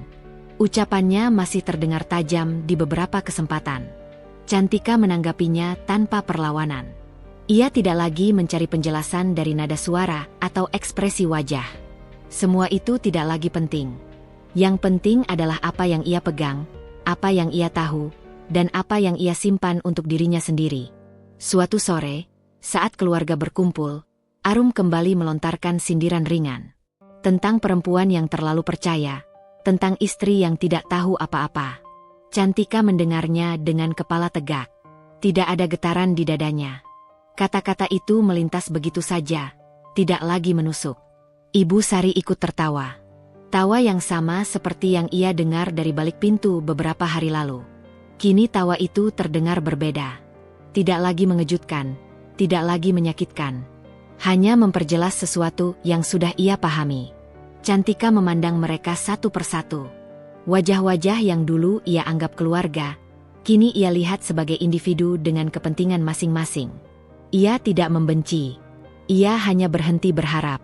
Malam itu, Cantika kembali membuka map-mapnya. Ia menyusunnya lebih rapi, memisahkan dokumen penting, memastikan semuanya berada di tempat yang aman. Tangannya bergerak tenang, pikirannya jernih. Ia menyadari satu hal penting, ketenangannya bukan tanda kelemahan. Justru di sanalah kekuatannya berada. Ia tidak perlu berteriak untuk menunjukkan bahwa ia sadar. Ia tidak perlu marah untuk membuktikan bahwa ia terluka. Di dalam diamnya, ada kesiapan yang tumbuh perlahan. Bukan kesiapan untuk bertindak gegabah, melainkan kesiapan untuk tidak lagi dibutakan. Cantika menutup map terakhir, mematikan lampu, dan berbaring. Matanya menatap langit-langit kamar. Tidak ada doa yang dipanjatkan, tidak ada air mata yang jatuh. Hanya satu keyakinan yang kini mengendap dengan tenang. Bahwa apapun yang akan terjadi setelah ini, ia tidak lagi berjalan dalam kegelapan. Cantika menjalani hari-harinya dengan peran yang sama seperti sebelumnya. Ia bangun lebih pagi, menyiapkan keperluan rumah, memastikan semuanya berjalan rapi tanpa celah. Nada suaranya tetap lembut ketika berbicara, langkahnya tetap ringan ketika melintas di hadapan Ibu Sari dan Arum. Tidak ada perubahan sikap yang bisa dijadikan tanda bahaya. Justru karena itulah, Hendra dan keluarganya semakin merasa aman. Hendra mulai kembali bersikap santai. Ucapannya masih dingin di beberapa kesempatan, tetapi kini disertai keyakinan. Ia tidak lagi berhati-hati. Jika dulu masih menyaring kata, kini ia berbicara lebih lepas. Cantika menangkap perubahan itu dengan jelas. "Besok aku pulang agak malam," kata Hendra suatu sore, tanpa menatap wajah Cantika. "Ada urusan." Cantika hanya mengangguk. "Iya." Tidak ada pertanyaan lanjutan. Tidak ada raut curiga. Sikap itu membuat Hendra semakin yakin bahwa Cantika benar-benar tidak tahu apa-apa. Ia bahkan tersenyum tipis, merasa posisinya semakin kuat. Di ruang tengah, Ibu Sari mulai lebih sering memerintah. Nada suaranya tegas, kadang merendahkan, seolah Cantika adalah bagian dari perabot rumah yang harus selalu siap digunakan. Cantika menjalankan semuanya tanpa komentar. "Cantika, jangan pakai itu. Ganti yang lain. Kelihatannya kurang pantas," ucap Ibu Sari suatu pagi. Cantika menuruti tanpa membantah. Ia kembali ke kamar, mengganti pakaian, lalu keluar dengan senyum yang sama. Arum yang melihatnya hanya terkekeh kecil. "Memang sebaiknya begitu, Mbak. Perempuan itu harus tahu diri," ujar Arum ringan. Cantika mengangguk. Dalam hati, ia mencatat. Bukan untuk membalas, bukan untuk menyimpan dendam, tetapi untuk memahami dengan jelas bagaimana mereka memandangnya. Hari-hari berlalu dengan pola yang semakin terasa.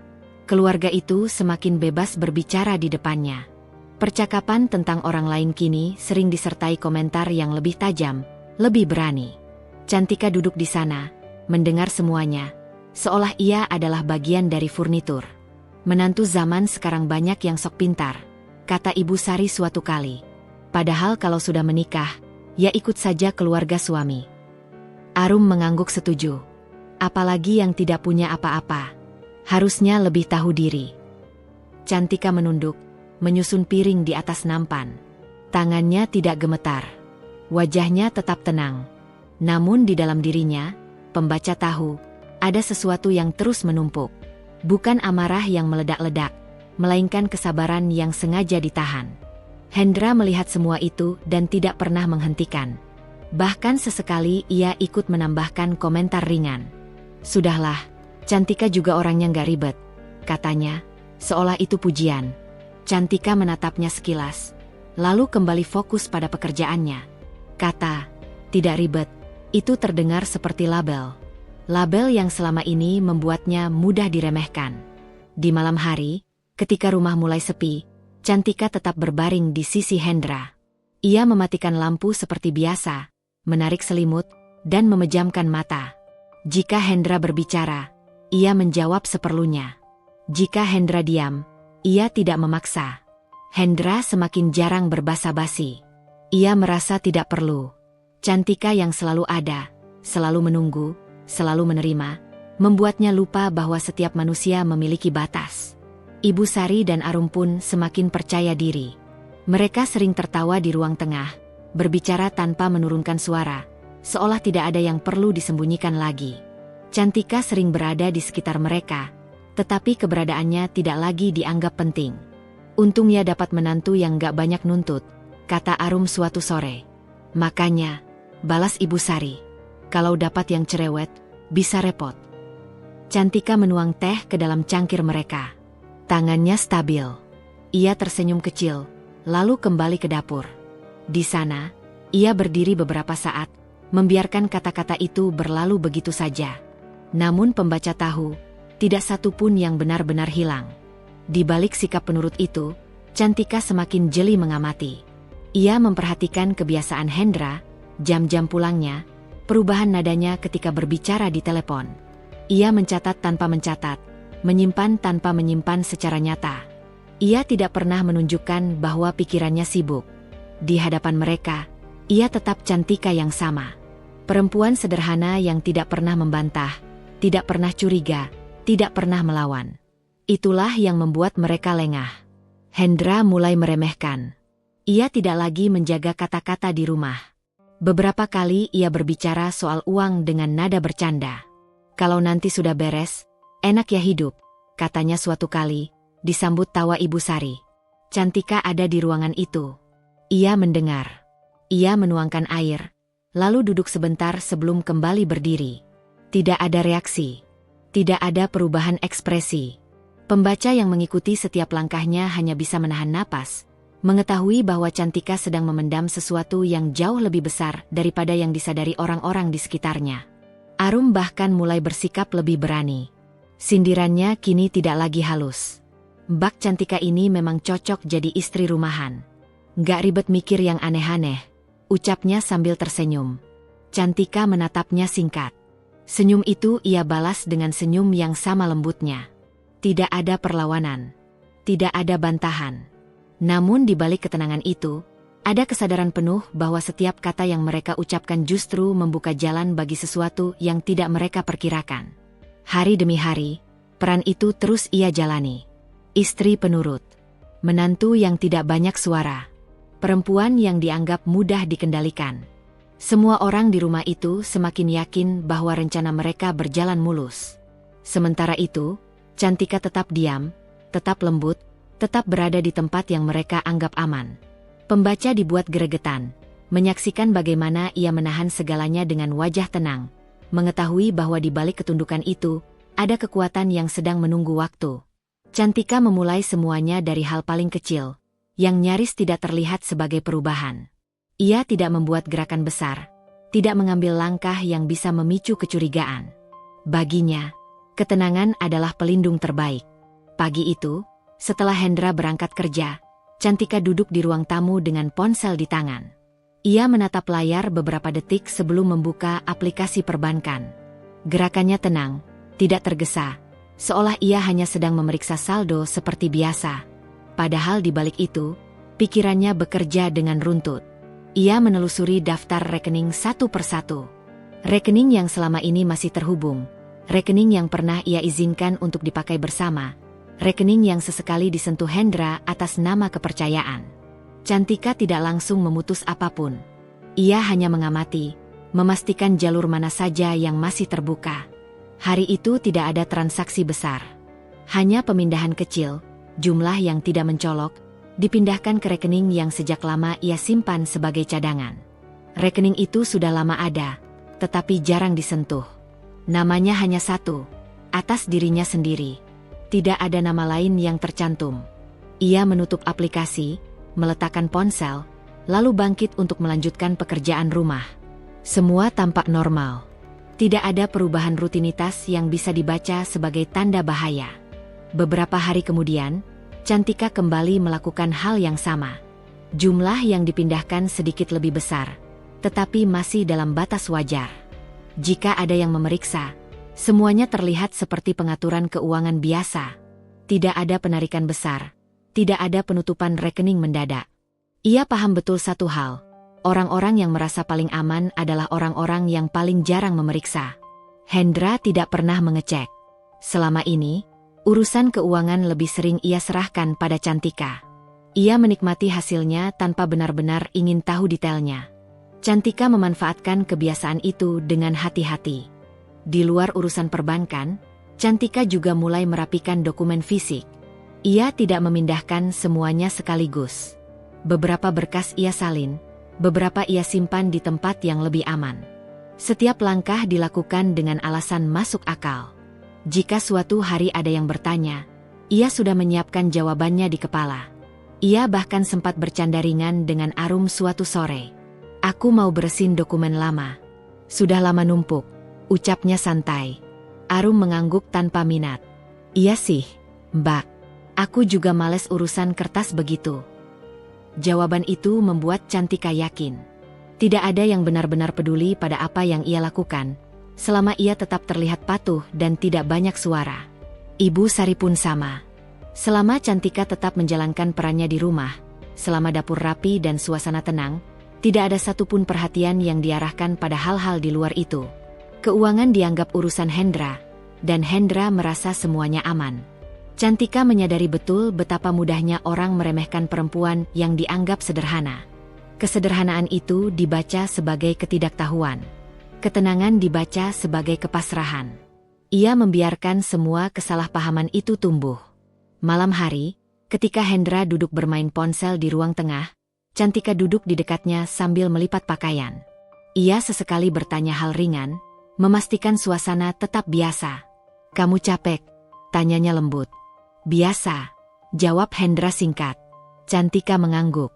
Tidak ada kecurigaan di wajah Hendra. Ia tidak tahu bahwa beberapa akses sudah mulai terpisah. Ia tidak tahu bahwa jalur yang selama ini terbuka perlahan ditutup, satu persatu, dengan rapi. Cantika juga mulai mengatur ulang usaha-usaha kecil yang selama ini berjalan di belakang layar. Tidak ada perubahan nama, tidak ada pergantian kepemilikan mencolok. Ia hanya memastikan semuanya kembali berada sepenuhnya di bawah kendalinya. Semua sah, semua tercatat, semua sesuai prosedur. Ia tidak ingin ceroboh.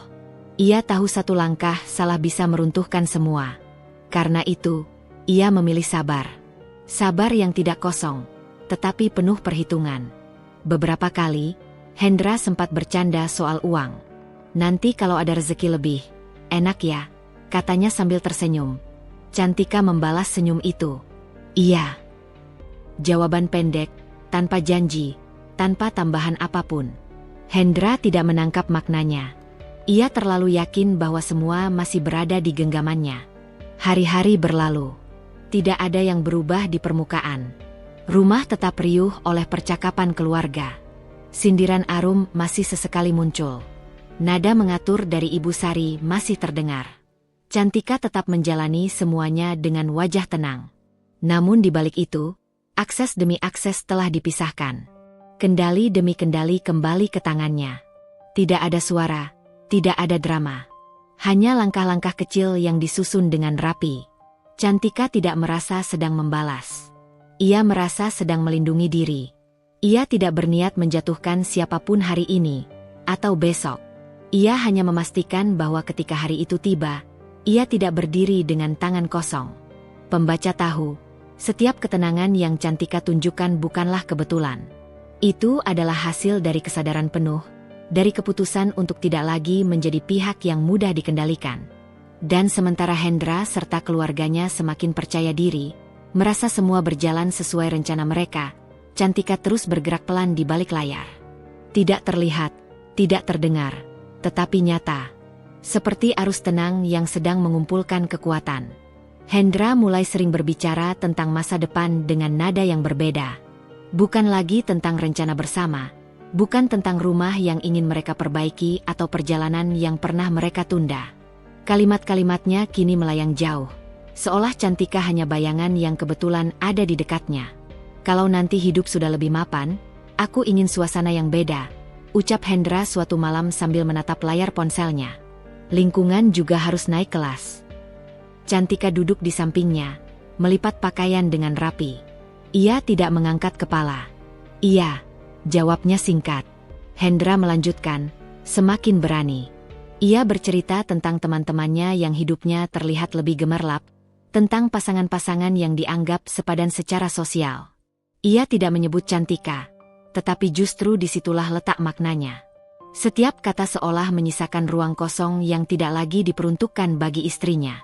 Cantika mendengarkan tanpa menyela. Di wajahnya tidak ada tanda keberatan. Ia tidak bertanya apa maksud semua itu. Baginya, arah pembicaraan Hendra sudah sangat jelas. Ia hanya memastikan satu hal, bahwa dirinya tidak bereaksi. Sikap itu membuat Hendra semakin lepas. Ia merasa tidak ada lagi yang perlu ditutupi. Ia mulai berbicara tentang masa depan seolah Cantika hanyalah bagian sementara, bukan tujuan akhir. Ia lupa bahwa diam bukan berarti tidak memahami. Ibu Sari pun semakin berani mengatur. Jika dulu masih dibungkus dengan nada nasihat, kini perintahnya terdengar jelas. "Kamu jangan sering keluar rumah. Fokus saja urus rumah tangga," katanya suatu pagi. Cantika mengangguk. Ia menuruti, meski sebenarnya kegiatannya di luar rumah semakin teratur, semakin tertata, hanya saja tidak terlihat. Ibu Sari merasa puas melihat Cantika kembali ke dapur, ke ruang-ruang yang ia anggap pantas. Perempuan itu tempatnya di rumah, ucap Ibu Sari pada Arum dengan suara yang tidak direndahkan. Bukan sibuk mikir yang aneh-aneh. Arum tersenyum lebar. Posisi sebagai anak kesayangan membuatnya semakin percaya diri. Ia sering duduk di dekat Ibu Sari, ikut menimpali, ikut mengatur. Setiap keputusan kecil di rumah seolah harus melewati persetujuannya. Biar aku saja yang urus ini, Bun, kata Arum suatu kali, sambil melirik Cantika.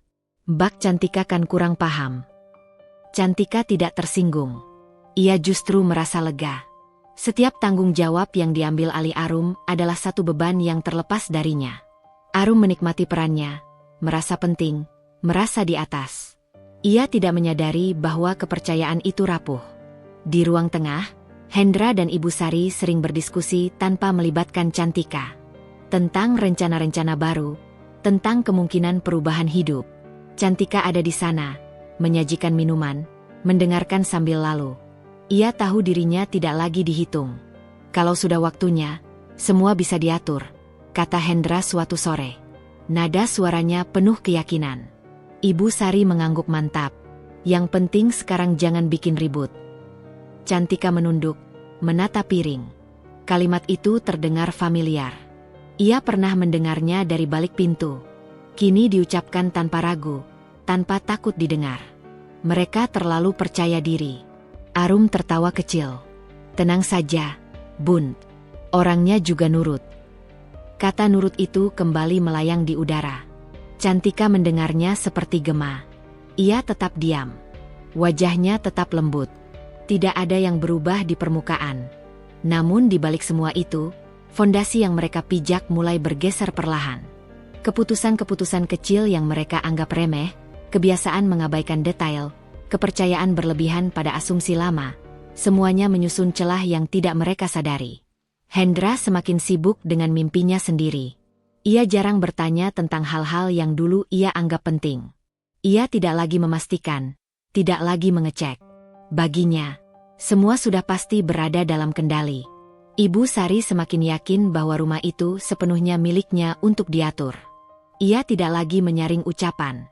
Ia lupa bahwa kekuasaan tanpa kehati-hatian seringkali membuat orang lengah. Arum menikmati setiap pujian, setiap perhatian. Ia merasa berada di posisi aman.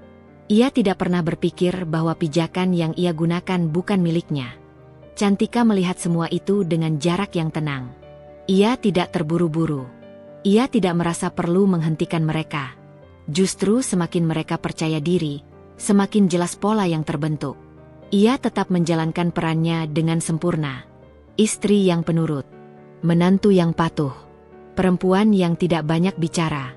Di balik itu, pikirannya tetap jernih. Langkahnya tetap terukur. Setiap malam, ketika rumah mulai sunyi, Cantika duduk sendiri sejenak. Ia tidak merenung dengan air mata. Ia hanya menyusun ulang apa yang ia lihat dan dengar. Setiap mimpi Hendra, setiap perintah Ibu Sari, setiap senyum puas Arum, semuanya ia simpan sebagai potongan kecil dari gambaran besar. Mereka tidak sadar bahwa keyakinan mereka berdiri di atas asumsi lama tentang dirinya. Asumsi yang sudah tidak lagi berlaku. Mereka tidak tahu bahwa fondasi yang mereka anggap kokoh perlahan kehilangan penopangnya. Cantika tetap diam, tetap lembut, tetap ada di tempat yang mereka anggap aman. Sementara itu, di bawah permukaan, keseimbangan mulai berubah, sedikit demi sedikit, tanpa suara.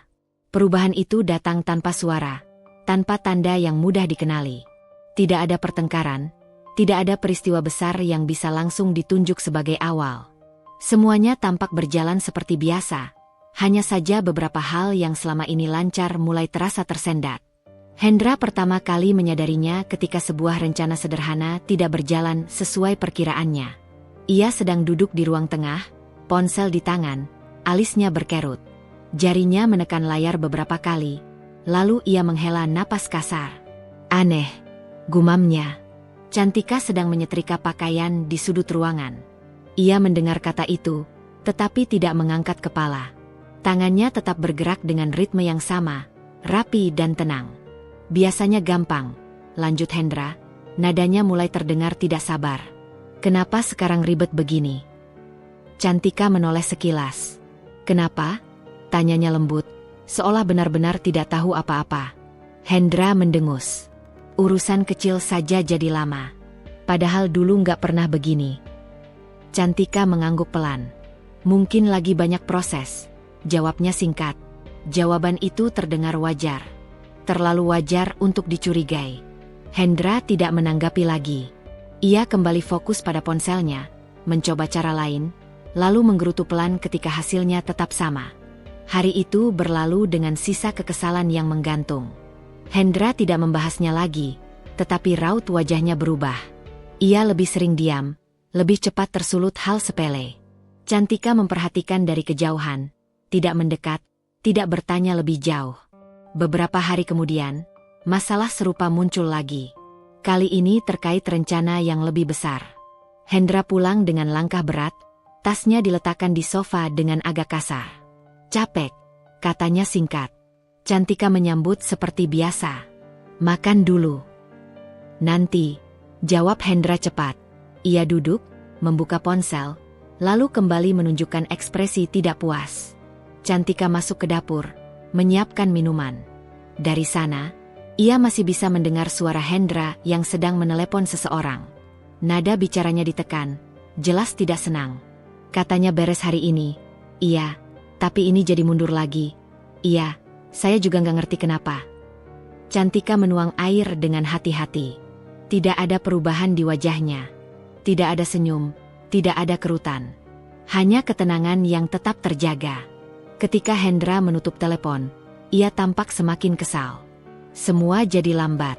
Padahal aku sudah atur. Cantika meletakkan gelas di hadapannya. Mungkin memang waktunya belum pas. Hendra meliriknya. Kamu santai sekali. Cantika tersenyum tipis. Kalau dipikirkan terus, capek. Jawaban itu membuat Hendra terdiam. Ia tidak melanjutkan keluhannya. Dalam benaknya, Cantika tetap Cantika yang sama, tidak paham urusan besar, tidak perlu dilibatkan. Namun hari-hari berikutnya, hambatan kecil itu terus muncul. Tidak selalu pada hal yang sama, tetapi cukup sering untuk mengganggu. Jadwal berubah, proses tertunda, beberapa akses tidak lagi semudah dulu. Tidak ada yang benar-benar gagal, hanya tidak berjalan secepat yang Hendra inginkan. Ibu Sari mulai ikut mengomentari. Kenapa jadi lama semua? Tanyanya suatu pagi. Hendra menggeleng. Aku juga nggak tahu. Padahal dulu lancar. Arum ikut menyela dengan nada tidak sabar. Jangan-jangan ada yang nggak beres. Cantika sedang menyapu lantai. Ia mendengar kalimat itu, tetapi tidak menunjukkan reaksi. Ia tetap fokus pada sudut ruangan, memastikan tidak ada debu yang tertinggal. Hendra merasa tertekan. Kepercayaan dirinya sedikit goyah, meski ia belum mau mengakuinya. Ia terbiasa merasa semuanya dalam kendali. Kini, kendali itu terasa licin. Ia mulai lebih sering mengeluh, lebih sering menunjukkan emosi.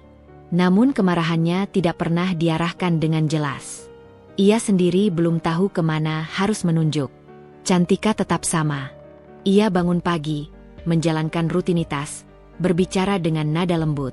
Tidak ada perubahan sikap yang mencolok. Bahkan ketika Hendra berbicara dengan nada tinggi, Cantika tidak terpancing. Kenapa sekarang semuanya susah? Hendra bertanya suatu malam, lebih kepada dirinya sendiri. Cantika menjawab pelan. Kadang hidup memang begitu. Jawaban itu terdengar seperti kalimat umum. Hendra tidak menangkap apapun di baliknya. Ia hanya menghela napas, merasa lelah dengan hal-hal yang tidak bisa ia jelaskan. Arum mulai ikut merasa terganggu.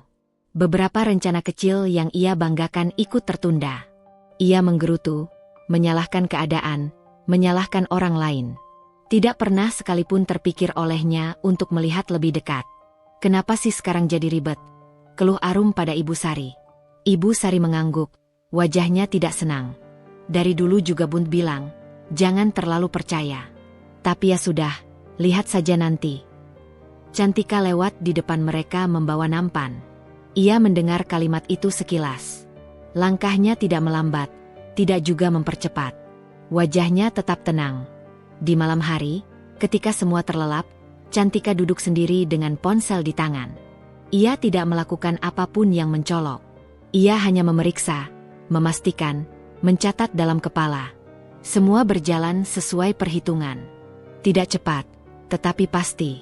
Ia tahu, ketidaknyamanan kecil seringkali lebih mengganggu daripada kegagalan besar. Ia tahu, orang-orang yang terbiasa dimanjakan oleh kelancaran akan lebih mudah gelisah ketika hal-hal kecil mulai macet. Keesokan harinya, Hendra kembali pulang dengan wajah masam. Entah kenapa, rasanya semua dipersulit, katanya. Cantika menatapnya dengan ekspresi lembut. Mungkin kamu terlalu capek. Hendra tidak menjawab. Ia merasa tidak dimengerti. Padahal justru Cantika memahami lebih dari yang ia bayangkan. Masalah-masalah kecil itu terus bertambah, seperti kerikil di sepatu.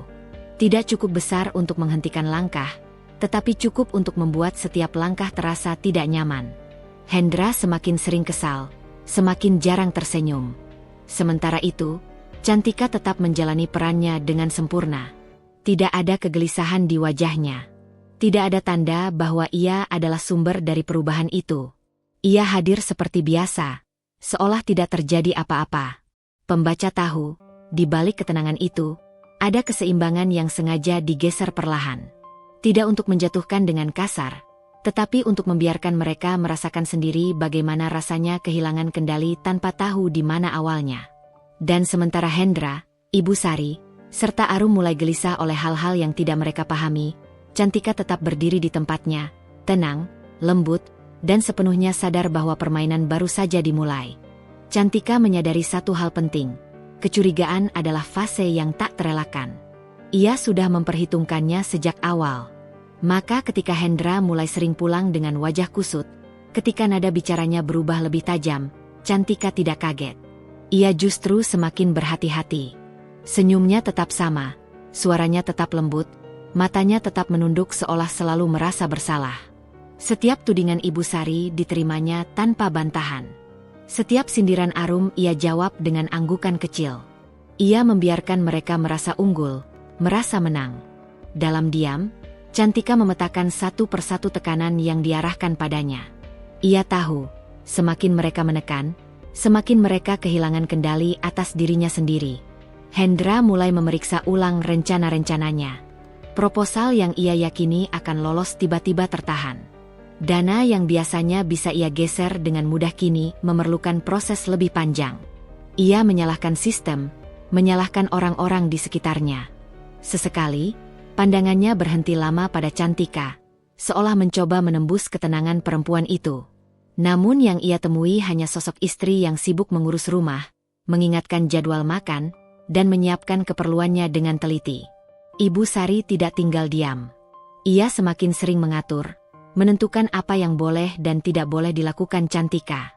Cara berpakaian, cara berbicara, bahkan cara tersenyum. Semua dianggap salah jika tidak sesuai keinginannya. Di hadapan orang lain, ia menyebut Cantika tak tahu diri, lupa daratan. Padahal justru Cantika yang tahu persis di mana ia berdiri. Arum, dengan wajah polosnya, semakin lihai memainkan peran. Ia menyelipkan kalimat-kalimat kecil yang terdengar peduli, namun syarat racun. Ia memuji Hendra berlebihan, menegaskan betapa sayangnya keluarga pada Cantika, sebuah ironi yang membuat tekanan terasa semakin halus namun menyakitkan. Arum menikmati setiap detik perhatian itu, tanpa sadar bahwa pijakan yang ia injak perlahan rapuh. Di balik semua itu, Cantika mengatur napasnya.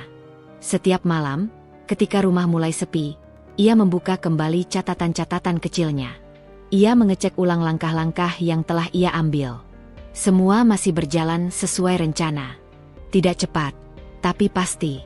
Tidak ada yang dilanggar, tidak ada yang bisa dipermasalahkan secara hukum. Ia memastikan jejaknya bersih. Tekanan psikologis memang meningkat. Ada hari-hari ketika dadanya terasa sesak, ketika ia harus menahan air mata di balik pintu kamar mandi. Namun ia tidak membiarkan emosi memimpin. Ia tahu, satu kesalahan kecil saja bisa meruntuhkan semua yang telah ia bangun dengan sabar. Maka ia memilih diam, memilih tenang, memilih terlihat lemah. Hendra semakin gelisah. Ia mulai kehilangan kesabaran, mudah marah, mudah tersinggung. Ia merasa ada sesuatu yang tidak beres, tapi tidak tahu harus menunjuk siapa. Ibu Sari semakin keras, Arum semakin berani. Mereka bertiga terjebak dalam keyakinan bahwa Cantika hanya korban pasif yang bisa ditekan kapan saja. Padahal, tanpa mereka sadari, arah permainan sudah bergeser. Fondasi yang mereka banggakan perlahan terkikis dari dalam. Cantika tetap di sana, di tengah mereka, dengan wajah tenang dan sikap penurut.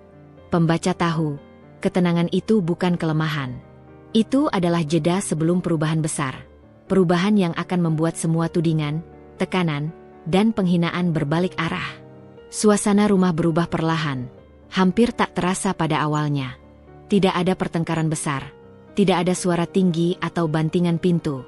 Yang ada justru keheningan yang menyesakan. Senyum-senyum tipis terpasang di wajah setiap orang, tapi tak satu pun sampai ke mata. Semua terasa formal, kaku, seperti orang-orang yang terjebak dalam sandiwara yang terlalu lama dimainkan. Meja makan menjadi tempat paling sunyi. Hendra lebih sering sibuk dengan ponselnya, jarang menatap Cantika. Jika berbicara, nadanya singkat, datar, seolah setiap kata harus dihemat. Ibu Sari duduk dengan punggung tegak, memperhatikan Cantika dari ujung mata, seakan mencari celah untuk kembali menyalahkan. Arum sesekali tersenyum manis, lalu melempar komentar yang terdengar biasa, tapi menusuk jika didengar dengan saksama. Cantika merasakan perubahan itu di setiap sudut rumah. Udara terasa lebih berat, langkah kaki lebih pelan, bahkan suara jam dinding terdengar lebih nyaring dari biasanya. Ia tetap menjalankan perannya dengan sempurna. Menyajikan makanan, membereskan rumah, mendengarkan tanpa menyela. Tidak ada yang bisa menunjuknya sebagai sumber masalah, dan itu justru membuat mereka semakin gelisah. Dialog mulai tajam, meski masih terselubung. Ibu Sari sering melontarkan kalimat yang seolah ditujukan ke udara, namun jelas arahnya. Tentang istri yang tidak tahu berterima kasih, tentang perempuan yang lupa posisi. Cantika hanya menunduk, menjawab seperlunya. Sikap itu membuat Ibu Sari kesal, karena ia tidak mendapatkan reaksi yang diharapkan. Hendra mulai ikut menyelipkan nada sinis dalam percakapan mereka. Ia mempertanyakan hal-hal kecil, mencari kesalahan di detail yang tak penting. Cantika menangkapnya, namun memilih berpura-pura tidak mengerti. Ia tahu, kemarahan Hendra bukan murni karena kesalahan yang ia buat, melainkan karena kegelisahan yang tak bisa ia jelaskan. Arum semakin berani. Ia bicara seolah-olah menjadi penengah, namun setiap katanya justru memperlebar jarak. Ia mengelus lengan Hendra dengan sikap penuh perhatian, menatap Cantika dengan senyum yang tampak tulus. Cantika melihat semuanya, dan untuk sesaat, ada rasa perih yang sulit ia tepis. Bukan karena cemburu semata, melainkan karena pengkhianatan itu terjadi begitu terang, di hadapannya sendiri. Di malam hari, ketika Cantika berbaring sendirian, batinnya bergejolak. Ada luka yang tak bisa sepenuhnya ia sembunyikan, rasa kecewa yang sesekali membuat dadanya sesak. Ia teringat awal pernikahan mereka, janji-janji sederhana yang dulu terdengar tulus. Semua itu kini terasa jauh, seolah milik kehidupan lain. Namun setiap kali air mata hampir jatuh, ia menarik napas panjang dan mengingat tujuannya. Cantika semakin mantap dengan rencananya. Ia tahu, dinginnya suasana ini adalah tanda bahwa mereka mulai terdesak, meski belum menyadarinya. Semakin mereka merasa berkuasa, semakin ceroboh langkah mereka sendiri. Cantika tidak lagi ragu. Ia hanya perlu menunggu waktu yang tepat, menjaga keseimbangan antara kesabaran dan keteguhan. Di hadapan mereka, ia tetap Cantika yang sama, lembut, penurut, dan tampak rapuh. Namun di dalam dirinya, ada kekuatan yang terus tumbuh, mengeras oleh luka dan pengkhianatan. Pembaca bisa merasakan ketegangan yang menggantung di udara, menyadari bahwa ketenangan ini bukan akhir, melainkan jeda panjang sebelum sesuatu yang jauh lebih besar terjadi. Cantika berdiri di depan cermin kamar, menatap pantulan dirinya sendiri dengan sorot mata yang jauh berbeda dari beberapa bulan lalu. Wajah itu masih sama, tenang, lembut, nyaris tanpa ekspresi. Namun di balik ketenangan itu, ada keputusan besar yang sedang mengendap, matang oleh waktu dan luka yang tak pernah ia umbar. Ia tahu persis di mana posisinya sekarang. Satu langkah saja bisa mengubah segalanya. Terlalu cepat, ia akan dicurigai. Terlalu lambat, ia bisa terjebak lebih dalam. Karena itu Cantika memilih berdiri di ambang. Tidak maju, tidak mundur, hanya mengamati. Menunggu mereka melakukan kesalahan berikutnya.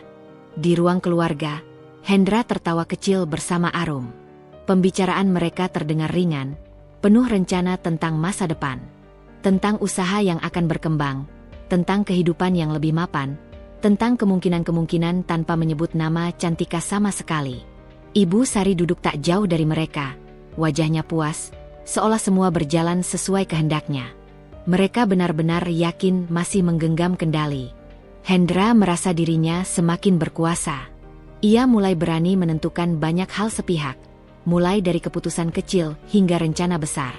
Nada bicaranya pada Cantika semakin merendahkan, seolah Cantika hanyalah bayangan di rumah itu. Setiap perintah dilontarkan tanpa empati, setiap kritik disampaikan tanpa rasa bersalah. Ia tidak sadar, justru di saat itulah pijakan kakinya semakin rapuh. Ibu Sari pun demikian. Ia semakin terang-terangan memperlakukan Cantika seperti beban. Setiap kesempatan digunakan untuk menunjukkan siapa yang berkuasa di rumah itu. Ia merasa aman, merasa anak dan adiknya berada di pihak yang sama. Arum menikmati perannya, menabur senyum dan simpati palsu, merasa dirinya selangkah lebih unggul. Cantika menyaksikan semua itu dengan kepala dingin. Ia mencatat, bukan dengan pena, tetapi dengan ingatan yang tajam. Setiap kata, setiap sikap, setiap rencana yang tanpa sengaja terucap di hadapannya. Ia tidak lagi hanya bertahan, ia sedang mempersiapkan diri. Di luar rumah, hidup Cantika berjalan seperti biasa. Usahanya tetap stabil, asetnya tetap aman, semuanya atas namanya sendiri. Ia memastikan setiap celah tertutup rapi, setiap langkah terdokumentasi dengan bersih. Tidak ada yang bisa mereka sentuh tanpa izinnya. Tidak ada yang bisa mereka ambil tanpa meninggalkan jejak.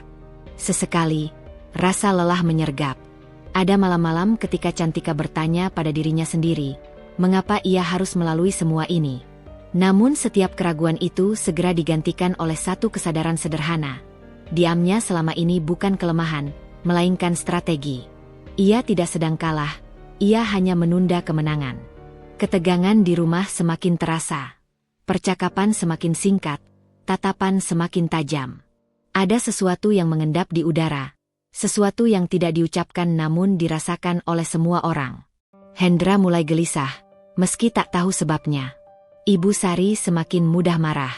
Arum mulai kehilangan rasa aman yang semu. Mereka merasakan kendali itu perlahan bergeser, meski belum mampu menunjuk sumbernya. Cantika berdiri di ambang keputusan besar itu dengan tenang. Ia belum membuka kartu terakhirnya. Bukan karena ragu, melainkan karena ia ingin semuanya selesai dengan cara yang tepat, bersih, dan tak terbantahkan. Ia ingin saat kebenaran muncul, tak ada ruang untuk menyangkal, tak ada celah untuk memutarbalikkan fakta. Cerita ini tidak ditutup dengan ledakan, bukan pula dengan teriakan atau balas dendam yang gegabah. Cerita ini berhenti di satu titik hening, ketika Cantika sudah tahu arah hidupnya, ketika mereka masih merasa di atas angin, dan ketika pembaca menyadari bahwa badai sesungguhnya belum datang, namun pasti akan datang. Sebuah tanda tanya besar menggantung di akhir perjalanan ini. Siapa yang benar-benar berkuasa? Siapa yang selama ini hanya menumpang angin? Jawabannya tinggal menunggu waktu. Nasihat. Kadang, diam bukan berarti kalah. Tidak semua luka perlu diumbar, dan tidak semua kebenaran harus segera disuarakan. Ada saatnya bertahan adalah bentuk kekuatan, dan ada waktunya melepaskan adalah kemenangan terbesar. Salam sapa. Terima kasih untuk kamu yang sudah setia mengikuti perjalanan Cantika sampai titik ini. Semoga kisah ini bisa menemani, menyentuh, dan memberi ruang untuk merenung. Penutup. Jangan pernah meremehkan orang yang memilih diam. Karena bisa jadi, saat ia akhirnya bicara, semuanya sudah terlambat untuk diperbaiki.